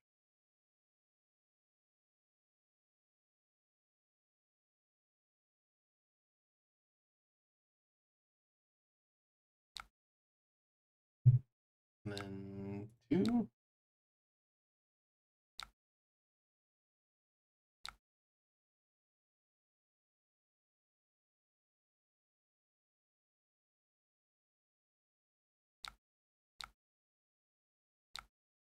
You want to order them the opposite way. Yeah, that's fair.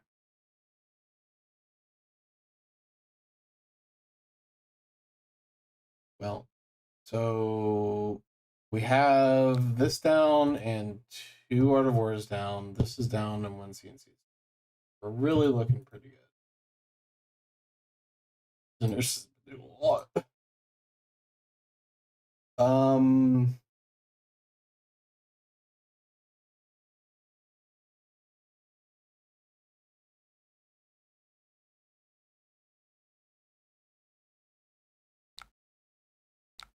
Yeah. I was considering sending Rabble first and thinking about whether or not. Okay, good thing I did. Thinking about whether or not I wanted the Death Dealer to put this in if it was like a better buff, but nah.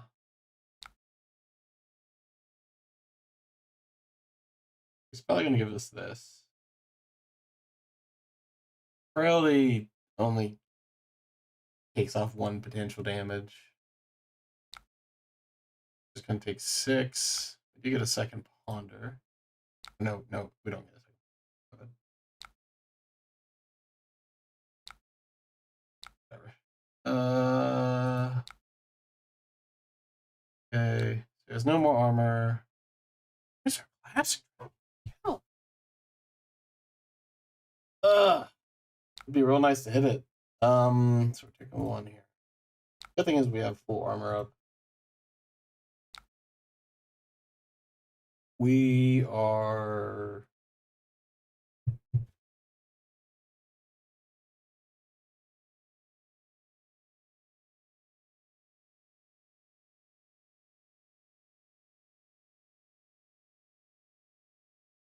gonna try to keep our hand.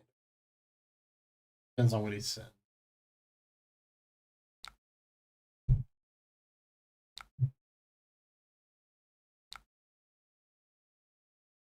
So pitch a cheese, so he's used that, so he's done this, and he has that. I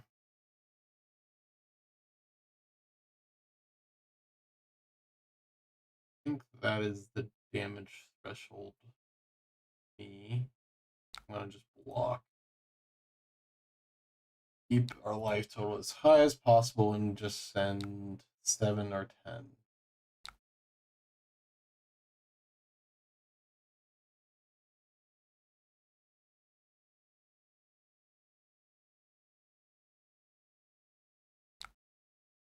I think he has a neon hits that relevant damage, yeah. Take 4.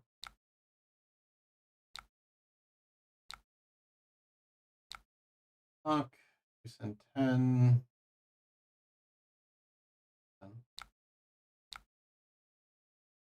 Keeping life parity. We're sending him most of his life total.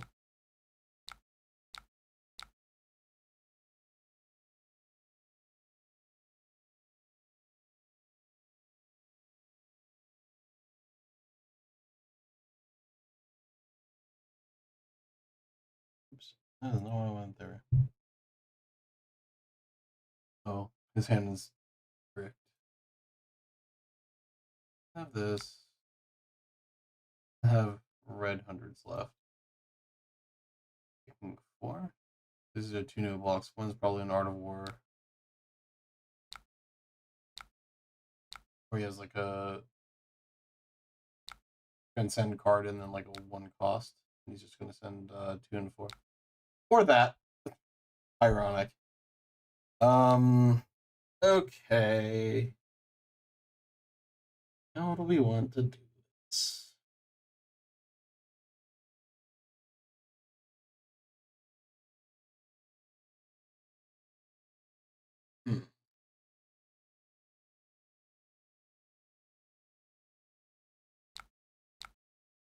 Event 6 and 7 Arsenal collapsing down.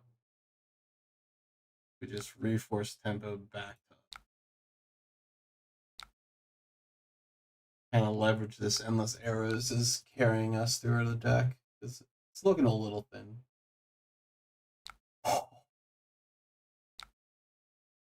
Damn. I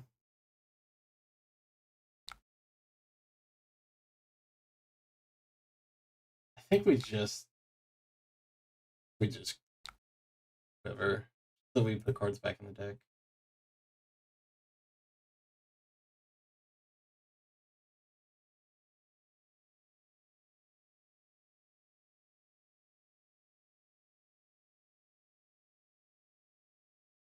The options were kind of rough, but damn. Good thing we kept the red one. We're gonna use that probably. Maybe? No. Have a drill shot.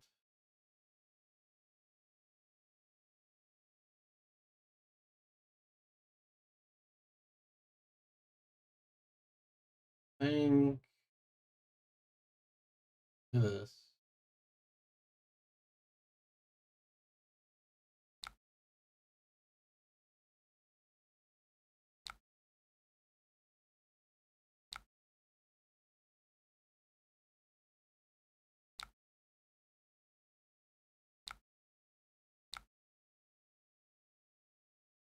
You can sometimes like make them forget what is going on by arsenaling a card. It's a codex.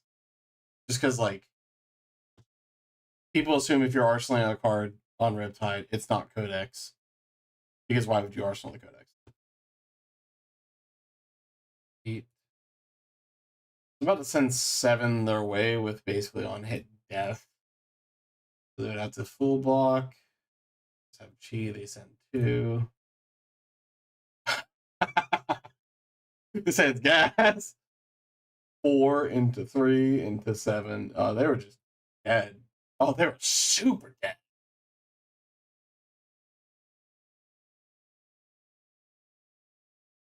Maybe. No, they're dead. They're super dead. All right. I've been seeing this a lot lately as a one of. It's kind of interesting. I get it, but at the same time, oof. So this is about the standard package I've been seeing. The like we make best thin deck. Where they kind of like run some weird lines, but they run this and then they run this. So it's not quite the optimized like bonds list that I've seen. I think that the optimized bond lists run like 1 or 2 extra bonds, and they don't run this card.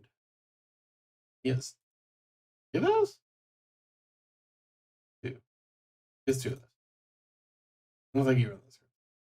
I think they trim Breed Angers a little bit, and they don't run Wind Chakra, but it's still this is still a solid testing. So the takeaway, we really kind of had full control. We didn't see any traps. Sleep Dart and Remorseless were really relevant throughout the match. The inertias were essential. Actually, we can see what stuff got inertiaed. We didn't see him pitch this, so an Art of War at least got inertiaed. We didn't see him pitch this. I think. Oh, he did shuffle at one point. Damn, never mind. We can assume that it definitely mitigated it.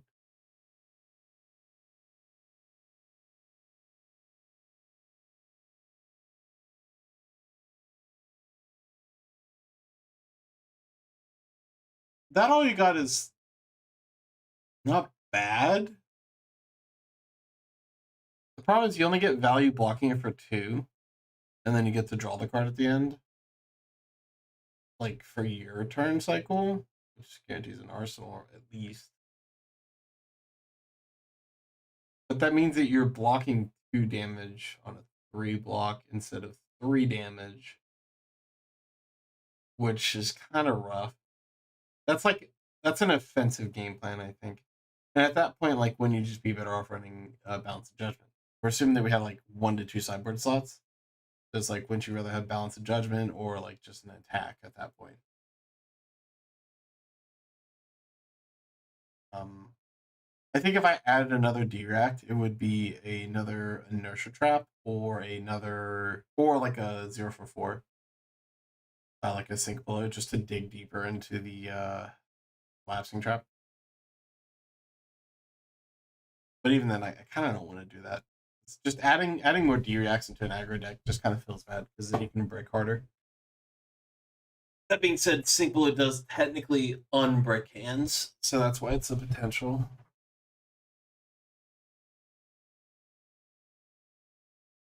Yeah, it also starts on the turn. Like the biggest problem with New Horizons in this matchup is that sometimes, like, for example, whenever I have this Endless Arrows carry that game, by the way. When I have the Endless Arrows in Arsenal, I could block New Horizons, get value, and try to like keep life total up as high as possible, so that I have liberty to like take damage when I need to.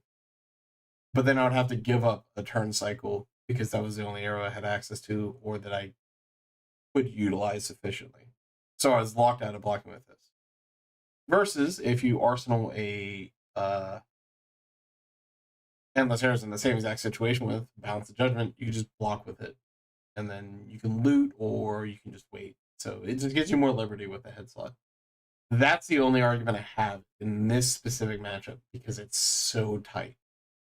The KO matchup, if you collapsing trap them once and buzzsaw them once, you just win the game.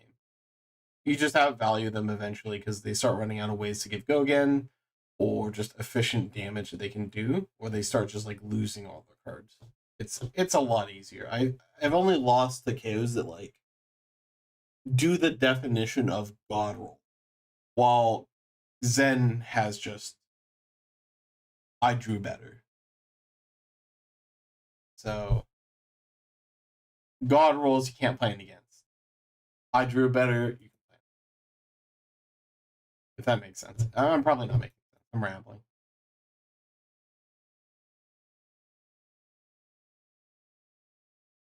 But I am happy to see that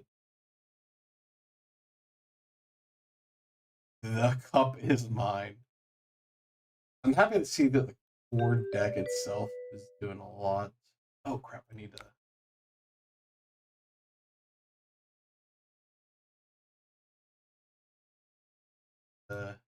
Don't forget that.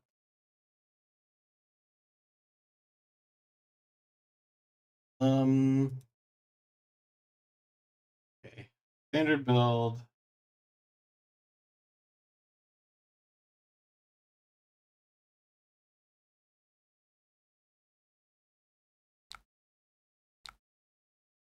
I'm gonna put this, draw. Okay. That's fine. Arsenal this. Oh, no boss. Holy hell.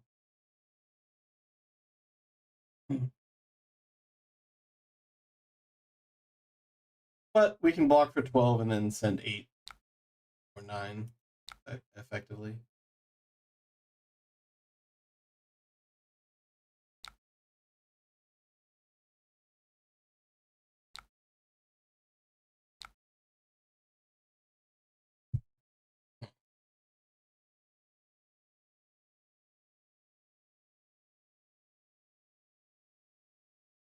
I think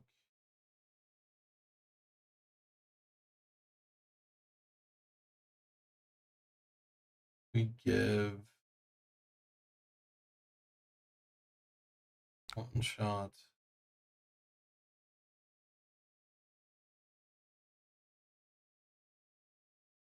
Just let's hold on to the sleep dart.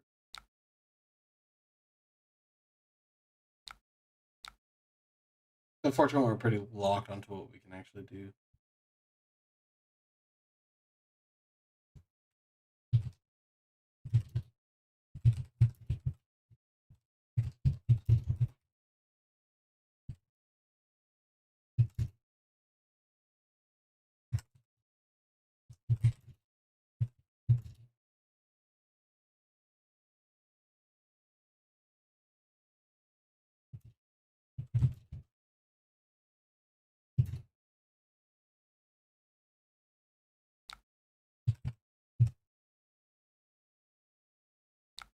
Making sure that I notes in that so that way I don't get the last game.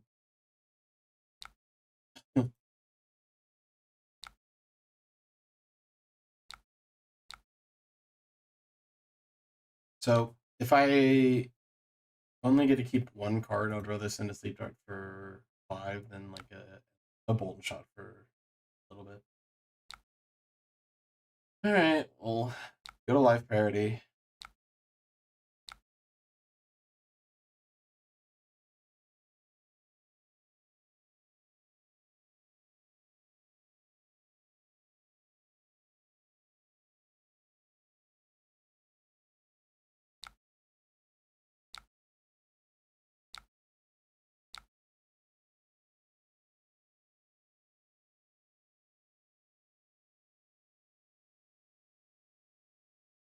They haven't transcended.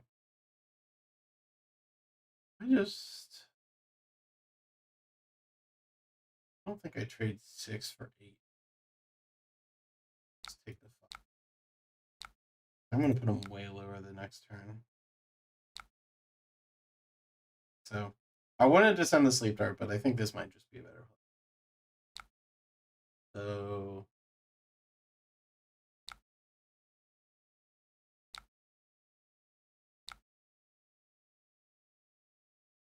Do this.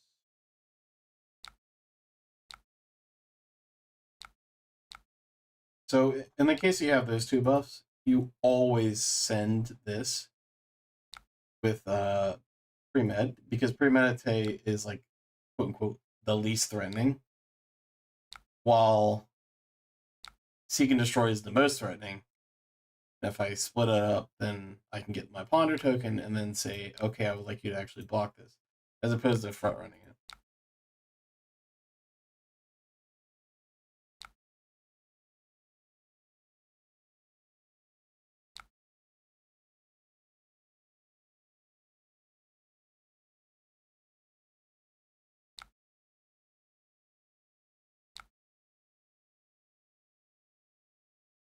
Interesting.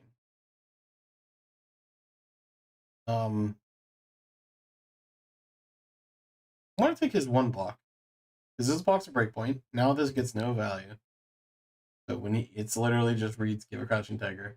And then if I send a 7, he gives 2 cards, then he gives 2 cards and then a 2 and blocks 8. Oh, this hand does one thing. And block 6. Maybe 8. Maybe more if maybe 9 if he really pops off this turn. So preserve, put a card on the bottom.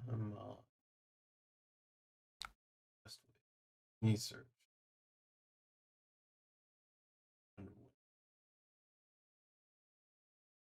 Okay, so since he saw as an arsenal and hasn't attacked with attack, Frailty Trap gets the most value here. Save this for an on hit if he has one. Fully so he has 2 chi. He doesn't.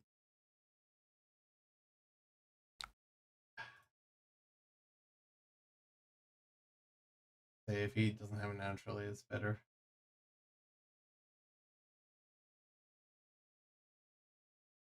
So we got the 3 block value plus 1 ping, so 4, and then already 5 off that Frailty Trap.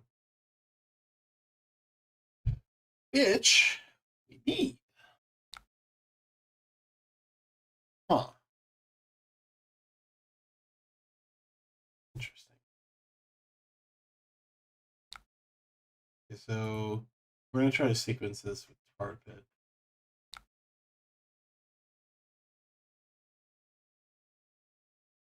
We're probably blocking pretty heavily this turn.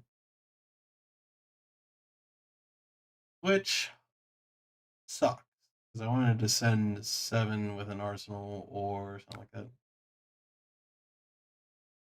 Oh no.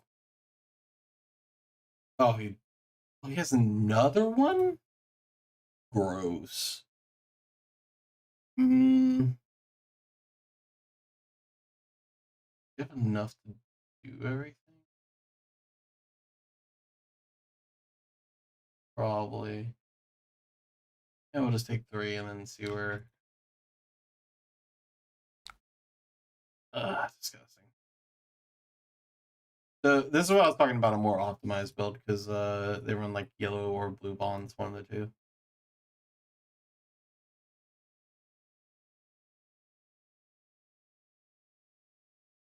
I'm gonna go on life parity right now just to see what this last card in hand is. Oh no, wait! I think we know what the last card in hand. Okay, yeah, no, it's a chi and a crouching tiger. So I'm gonna attack with this and then that.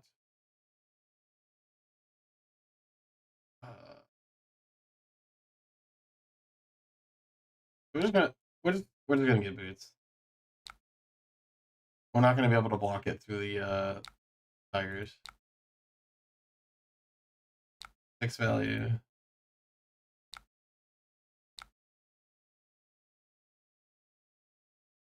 And instead of getting like the 1 extra point of value on defense, I'm going to, on offense, I'm gonna try to just not deal with that. Let's get the 3 value on defense.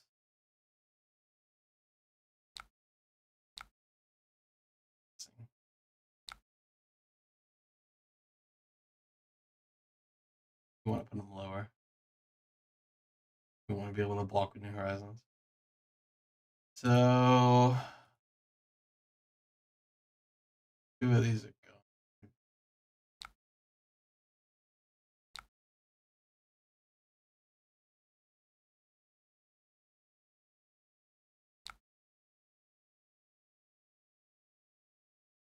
Maybe we should have drew.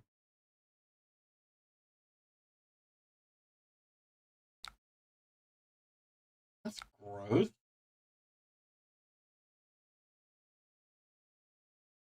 I'm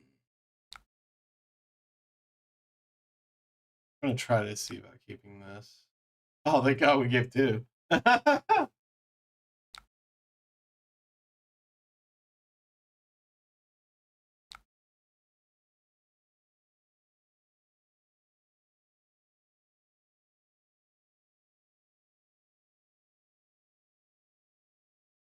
Block for 5.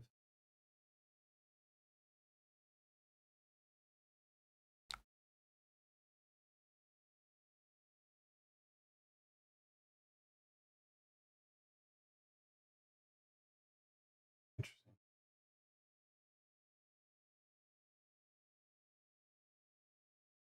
Vanish. So he has 2 unknown.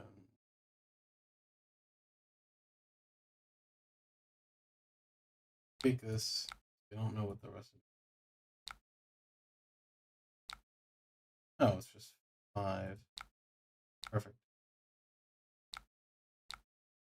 The 2 Artivores? No. Alright. Maybe this puts us back in the game a bit. Pump. Let's go. And we just need to hit Buzzsaw or Collapsing Trap, which we continue to not hit in multiple games. Oh, I guess we hit it last time. We just ended up pitching it because it didn't matter. This is a lot closer of a game. He's gonna have to give a card. At least.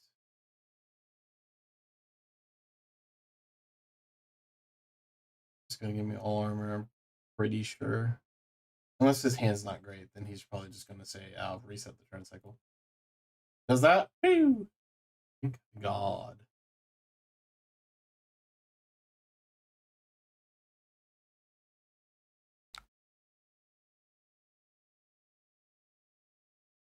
Interesting.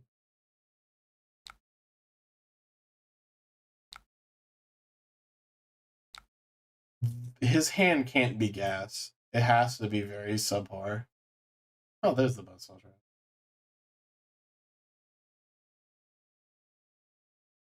Okay, so 1 didn't block. Are you really gonna send a Crouching Tiger and take 1 life? You know what? I think he has another Chi or Preserved Tradition or something like that. And he's going to send Tiger. Probably going to grab a Fletcher Fist. Don't you have a Mauling Key?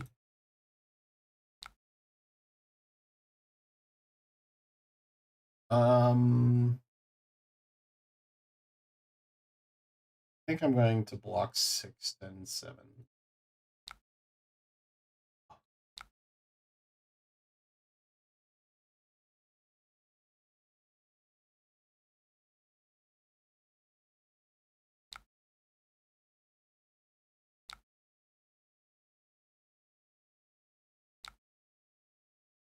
He doesn't have a blue.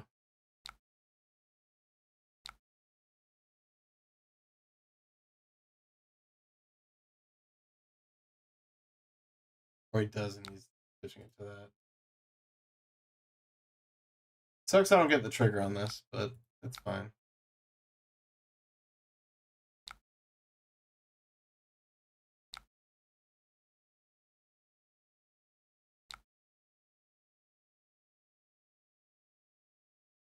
Because passive, right? Okay.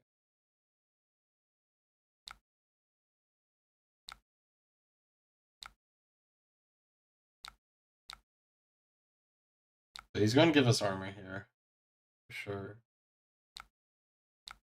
But Taking armor now is good. Didn't really take much damage for that.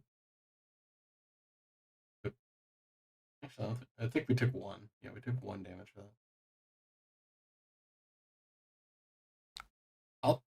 I'll take that.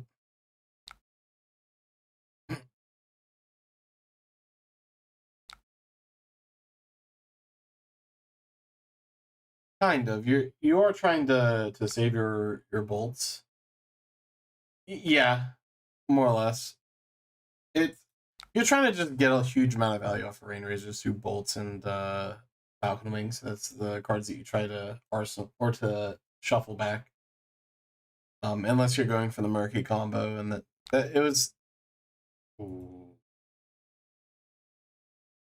that was pretty good. I think this is block 9, and then pop racers send this, do this. Really depends. Oh, you poor unfortunate soul.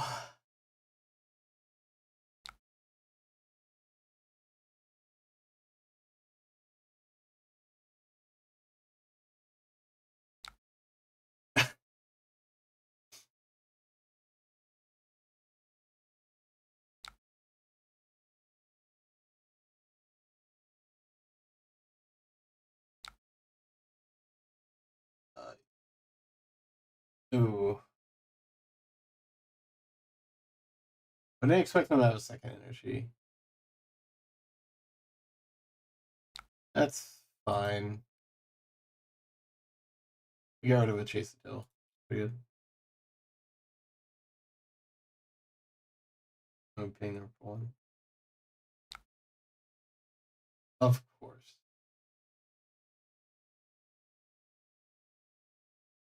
This hand might block more.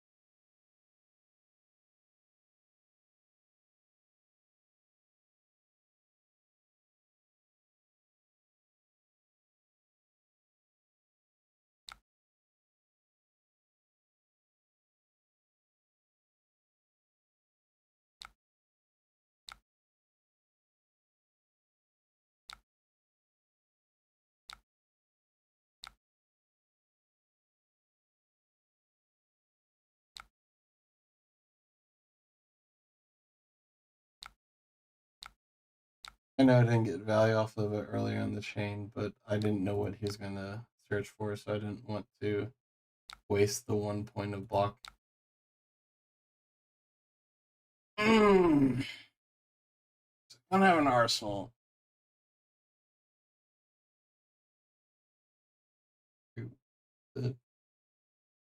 5. No, we need to run to 3.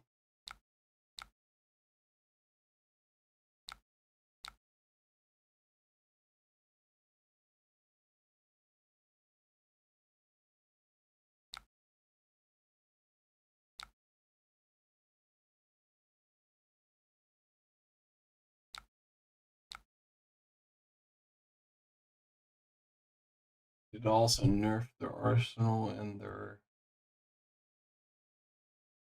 weapon, force them to block with Shuko or 2 cards.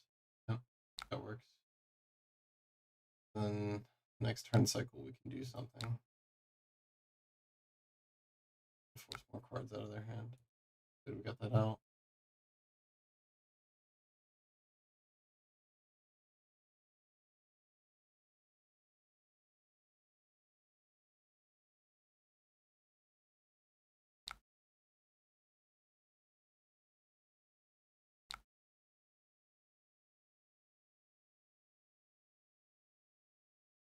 Yeah,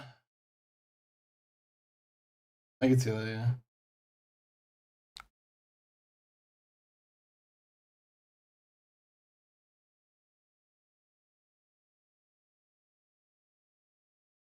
At the same time, we may not need it. And having the 2 block basically gives us the ability to keep our hand more often.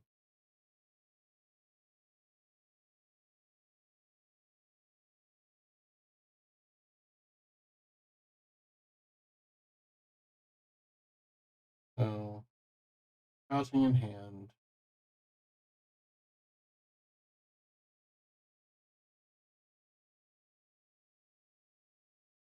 Gonna be Tiger for 3.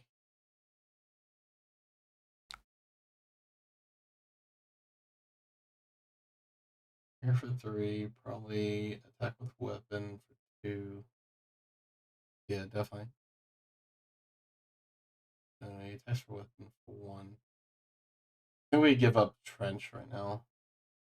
This trench cycle is probably gonna have to. Block 3. 3 trench. Oh, interesting. Okay, so there's a crouching tiger in hand. Okay, yeah. This is going to come in for third. Not 6. 4. I don't know what else.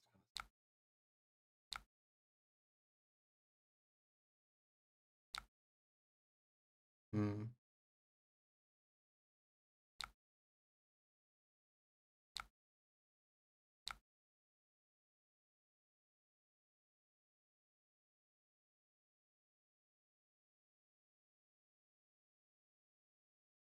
I'm gonna give 5.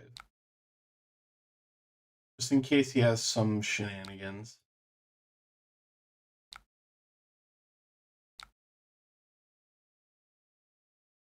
This doesn't have an attack value.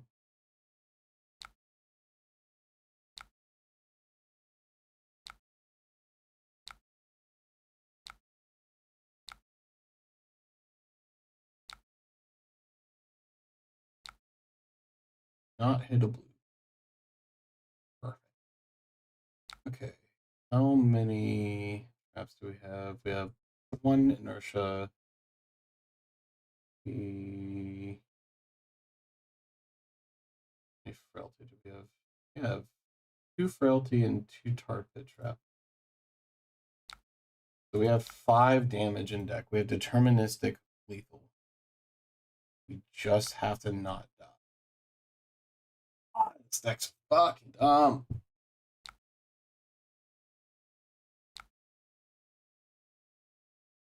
Okay. Tiger for 3.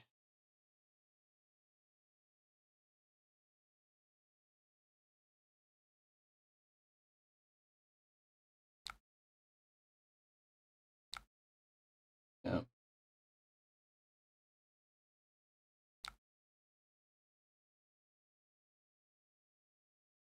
We're just blocking out. We have deterministic lethal in deck. Oh, wait. 1.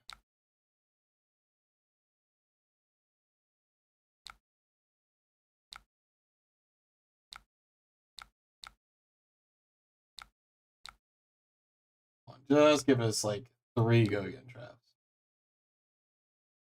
Any means he's not played any, so we don't have to worry about it. It's 1. 4 more left in deck.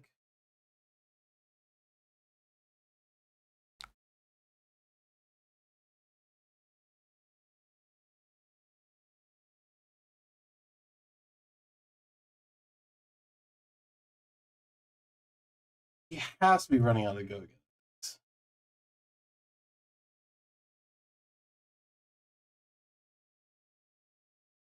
Spinning. Ascendant. Or 2 descendants left. Oh, sorry. I got spinning. I don't think he has spinning.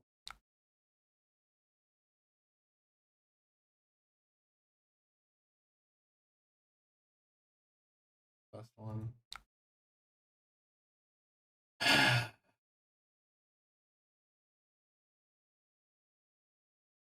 No, we lose here, I think.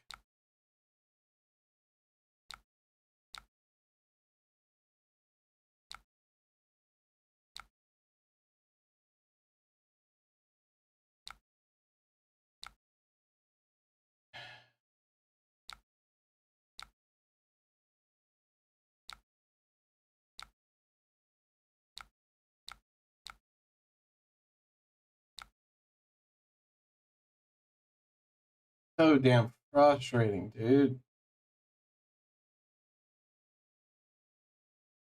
That was like the last bit of go again. His next hand was no blocks. Or traps. They're just all spread out.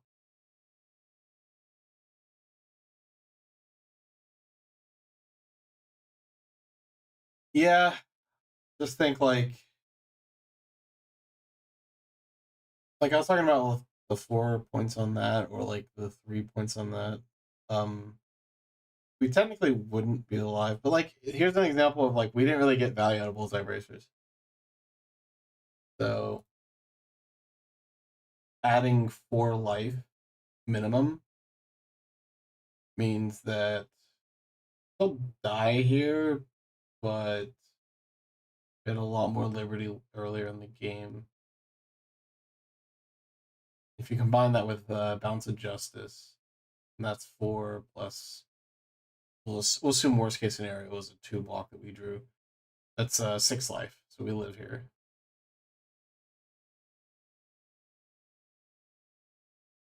Oh, he got a mega lucky at that game. He had a go again attack into, he had a chi, a go again attack, another blue, and then 0, and then yeah.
I think I got about 1 more in me.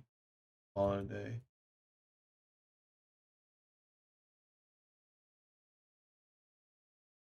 Then game. We're at 5 and 2. And that's after like scrubbing all these like really dumb versions of the deck, like that one that was probably draft shaft. I don't even really know, to be honest. Or the ones that leave. Buffoons.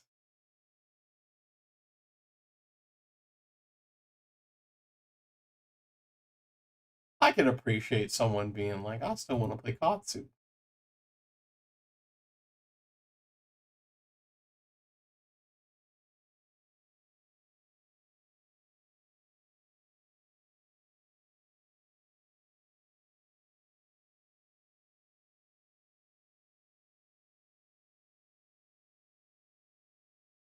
It is. It's just whenever you use,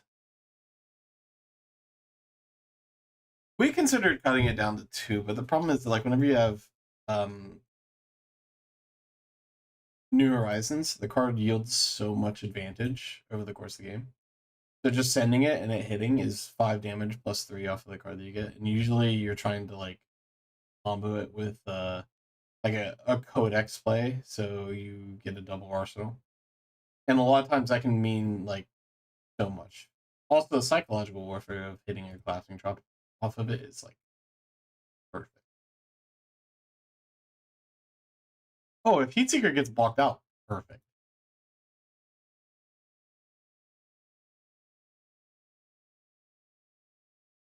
But like, pro with Heatseeker is once we block New Horizons, it's just dead. So sometimes like we're forced to get the value on Heatseeker and then or the value on New Horizons, and then Heatseeker becomes just a dead card in deck because we just don't want to attack with it. It comes up the arsenal.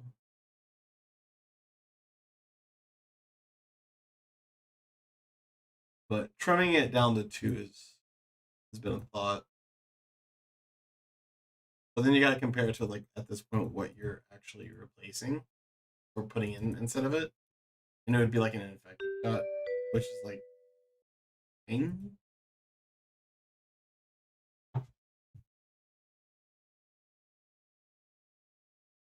I think you cut one Rain Razors instead of the Remembrance because the Remembrance does a lot into the warriors that think that they're going to fatigue you. While Rain Razors does an amount.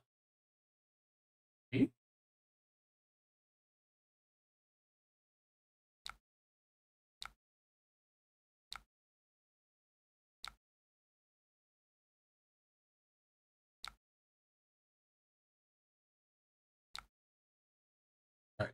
I don't think I'm going to block most of what they do, and I'm going to just go for a huge turn. This is really funny. So, actually, I can block with this card. So I'm going to block with this card, and then send a Bolt and Shot for 7, break the chain, place, code X, Bolt and Shot for 7, Searing Shot. We'll wait till the last minute.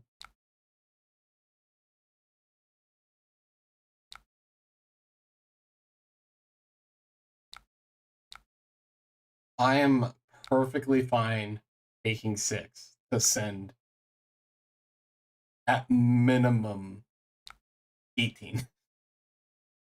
And he has an arsenal, so he doesn't get the codex advantage. Okay. So we're gonna make this really threatening at first.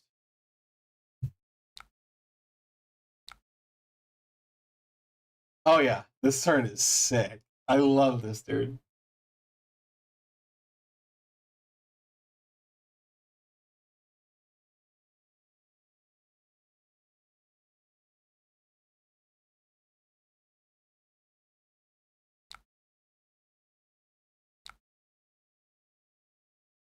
Fuck it. Oh boy. Ben's about to learn today.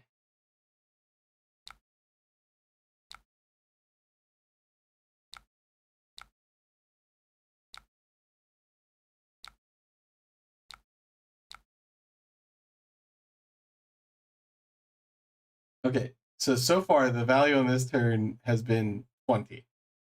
If it hits, it's 21.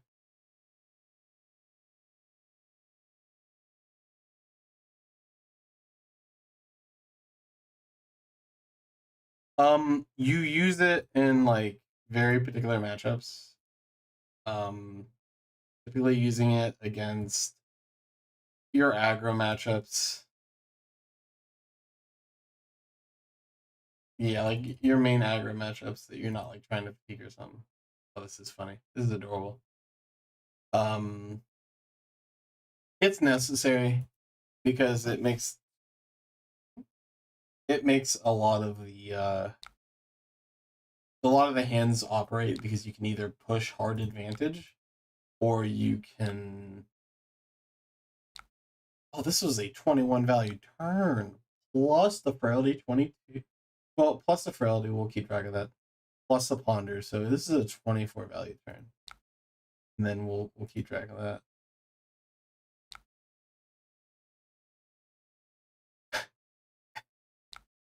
This is funny.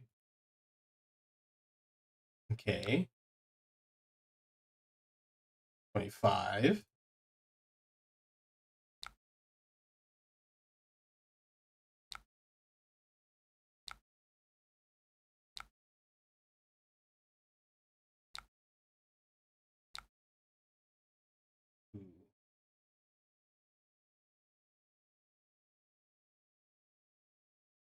I think it's worth getting the extra point of value off the boots.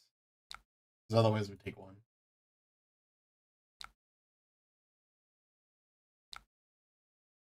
Yeah, so that was 25. Yeah, but like whenever you can, usually when you get a cash in your arsenal, it can make a huge difference. I'm just gonna send a fat arrow.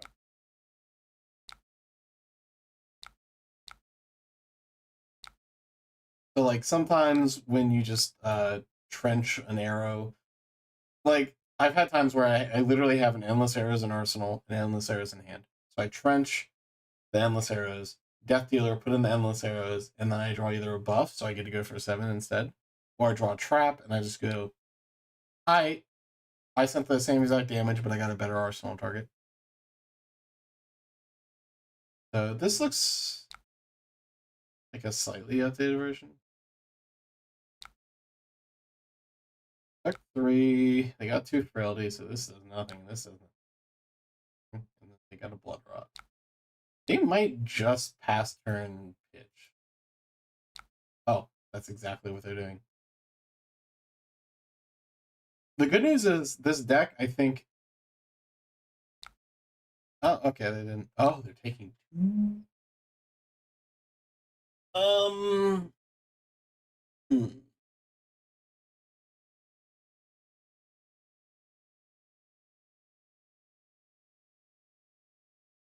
I think we take 3. I think we can push really hard advantage here. Okay.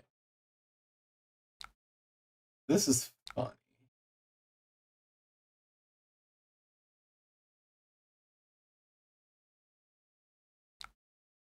I think we have to burn bullseyes here.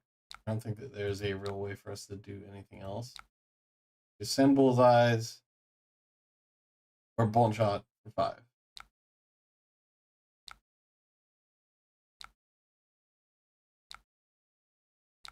Now, do this. That.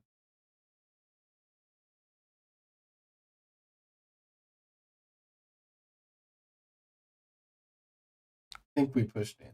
So, and 5 go again into 5. So that was 15 plus a arsenal, most likely. Just having Death Dealer is just, oh my god, it's such a good. You like to block this? I don't think they transcended this turn.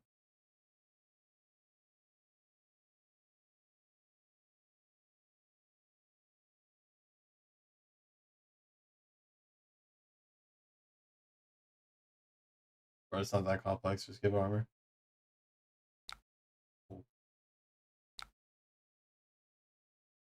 Well, they're trying to go off.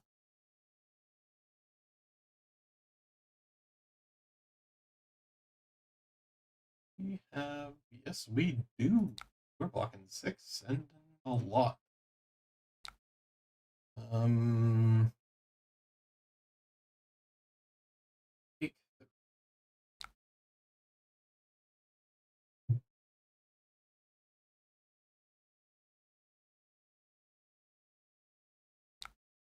Got bonds. Okay. Probably 100 wins unless they have another best way where bonds in hand. We'll grab another.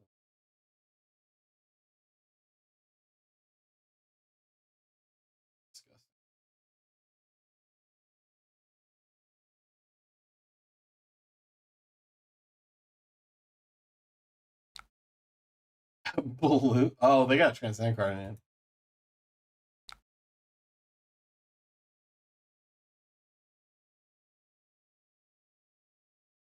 Aha. Why'd you quit?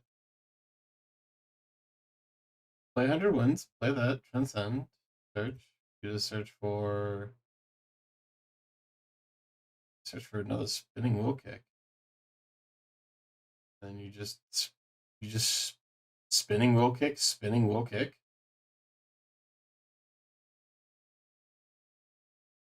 4 or 5, yeah. That's Stonk turn. What do you mean? That'd be 10 damage coming my way. Actually, you get a yeah, spinning low kick, spinning low kick. 10 damage coming my way. That's 6. Block 6. Take 4. Go to 16. Your hand is bottom that. These 4 cards. Your hand's trash. Actually, it's search. Actually, do 11 because you get a Couch and Tiger and you buff. He's in the game still. Oh well. So what happened that game?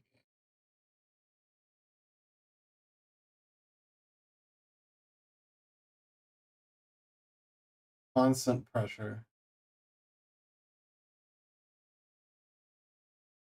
I'm gonna say we raced.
Cool.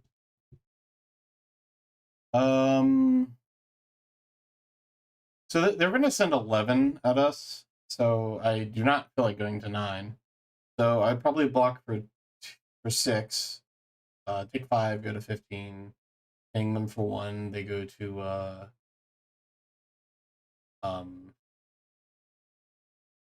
well, I know that they're doing spinning low kick, so I'll probably just like do that. But hang them for 1, so they go to 5, and then it was just going to be pre-med, play Codex, grab Bolt and Shot. They would have to discard a card, send 7, then 4. And then we would arsenal that, and then that, yeah. We would have pretty much deterministic lethal rest in deck after that turn cycle. And I don't know what their turn was going to be because they would have shuffled if they did the play. But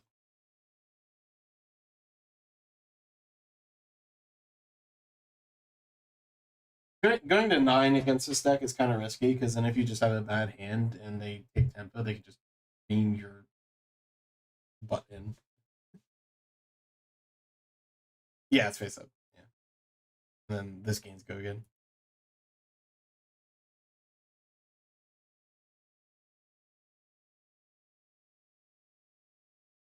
Yep.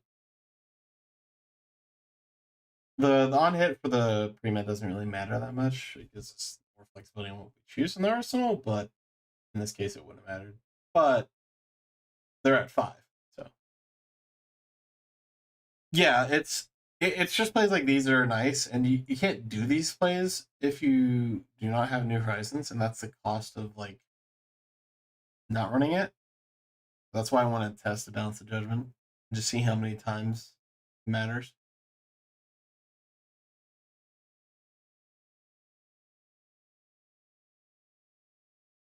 All right, is there I'll give it like another 6 minutes, and just like if there's any questions you guys have of just random questions, like I don't know, why no run driftwood quiver, or why no redliner? I can answer this.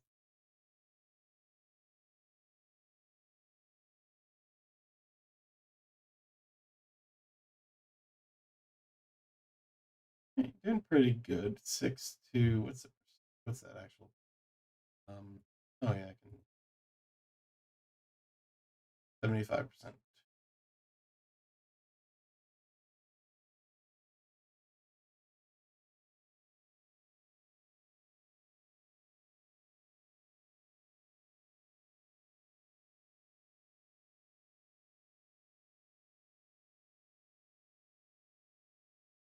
Hearing shot. A lot less than I thought. Usually like getting it engraved for codec circuits.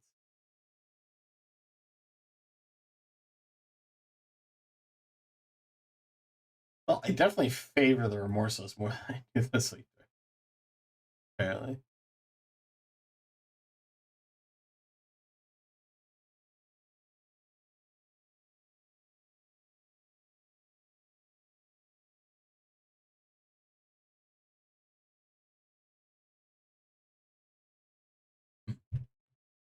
Interesting.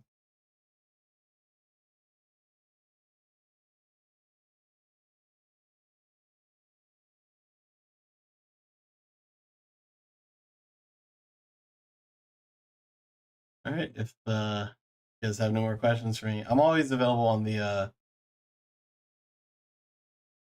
the Riptide Collective if you're a part of it. If you are not, just like pop into the purple Discord and just kind of be like, "Hey, invite me." You can always ask questions there. Either I, Talon, Ali, or insert random name of people that are in there that are good. Will let you know and try to answer your questions or give you a juicy list. All right. Appreciate joining me. See you guys.